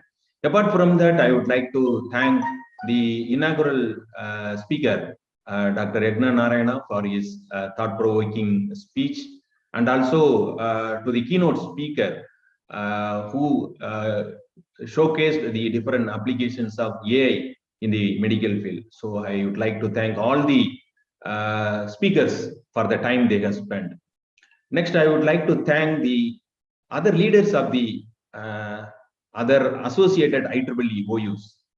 This workshop has been conducted in association with IEEE Madras section, IEEE Pune section, Education Society of Hyderabad section, and Young Professional of Madras section. All these leaders, Dr. Rajeshri madam, Dr. Vijayalata madam, and Mr. Aravind, Dr. Komarapan sir, and Dr. Girish Klari, they have provided all the necessary support right from the beginning. So without all their support, this program would not have been made this level. I would like to sincerely thank each and every one of you for the wonderful support you have offered. This is a good example of joining hands with the various sections for conducting an event. So in future also, this trend should be continued. That's what my expectation also. That's what our director sir and India Council chair has also mentioned. We'll try to take it forward and we'll bring many more sections together for conducting such activities. Next, for the past 20 to 25 days, a good number of volunteers from IEEE EA team, Madras section, Pune section, Hyderabad Education Society, and Young Professional, they are spending a lot of time. Many of them are working in companies, some of them in teaching field, some of them are students. In spite of all their tight schedule during this period, many of them have spent day and night, a lot of time they have spent. More specifically, some of the female volunteers, they would have sacrificed their time they used to spend with their children or family members during the weekend. I'm sure many of them would be scolding them. Even some of them might be scolding me also. Kindly apologies for the time we have taken for this event. But I'm sure all of you would have learned a lot of things. both technically as well as professionally. My sincere thanks to each and every volunteer for the support you have provided. Finally, with respect to the participants, when we called for the participation, we had good number of registrations, some 50 plus, but afterwards 250 participants from the first day onwards, they have been participating. The cooperation, the support they have provided to the organizers was very wonderful. I'm sure each and every participant, you had learned a lot of things related to artificial intelligence and the implementation of this tool to the various applications. We sincerely request all of you to take this forward to your students and also for the research work you carry out in your institution or in your R&D lab. So with this, I would like to close my speech. Once again, I thank each and every one of you for the active participation and for the wonderful support you have offered to us. Thank you very much. We will meet again in some more activity of IEEE India Council. Thank you all. Thank you so much, sir. Let's have a small photo session as a token of memory. I request all of you to please turn on your cameras for the virtual group photo session. We request all the participants to switch on your camera. Your video has been enabled now. Sophia, you can stop the screen sharing so that we can take the photograph properly. Yes, thank you. Once again, I request all the participants to switch on their video. Sridivya, can you switch on your video? Yes, thank you. Yes, sir. Yes. Thank you. Raghavendra, can you take the group photo quickly? Yes, sir. Yes, sir. Yes, sir.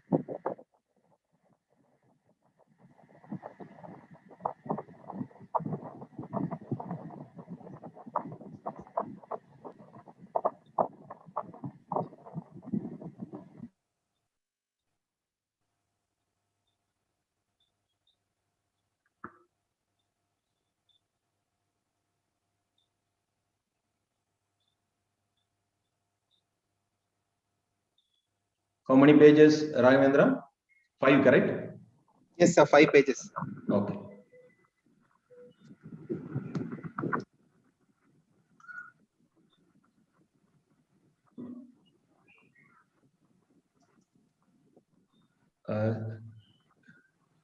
Page 3, not many have not switched on.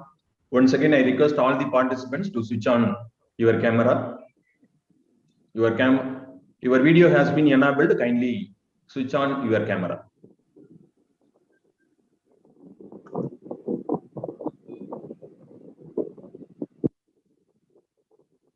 Raghavendra, done? Yes, sir. Just a minute, sir. Now only all are turning on, sir. Okay, okay.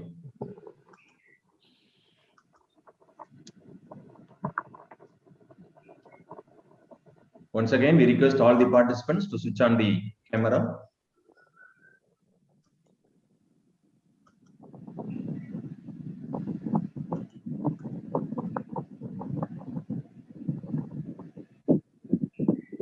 Okay, sir. Done, sir. Thank you. Thank you, sir, for all the support. Thank you. Thank you all for the participants. Thank you, sir. Thank you so much, everyone. Thank you, participants. Thanks to you. Thank you, sir. So nice. Thank you, sir.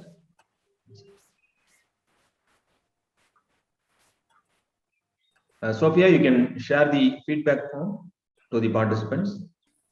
Participants will be sharing you the certificates very soon. Okay, after checking the participation of each participants, we will be sharing the certificates. Also, we are preparing the course material combining all the presentations.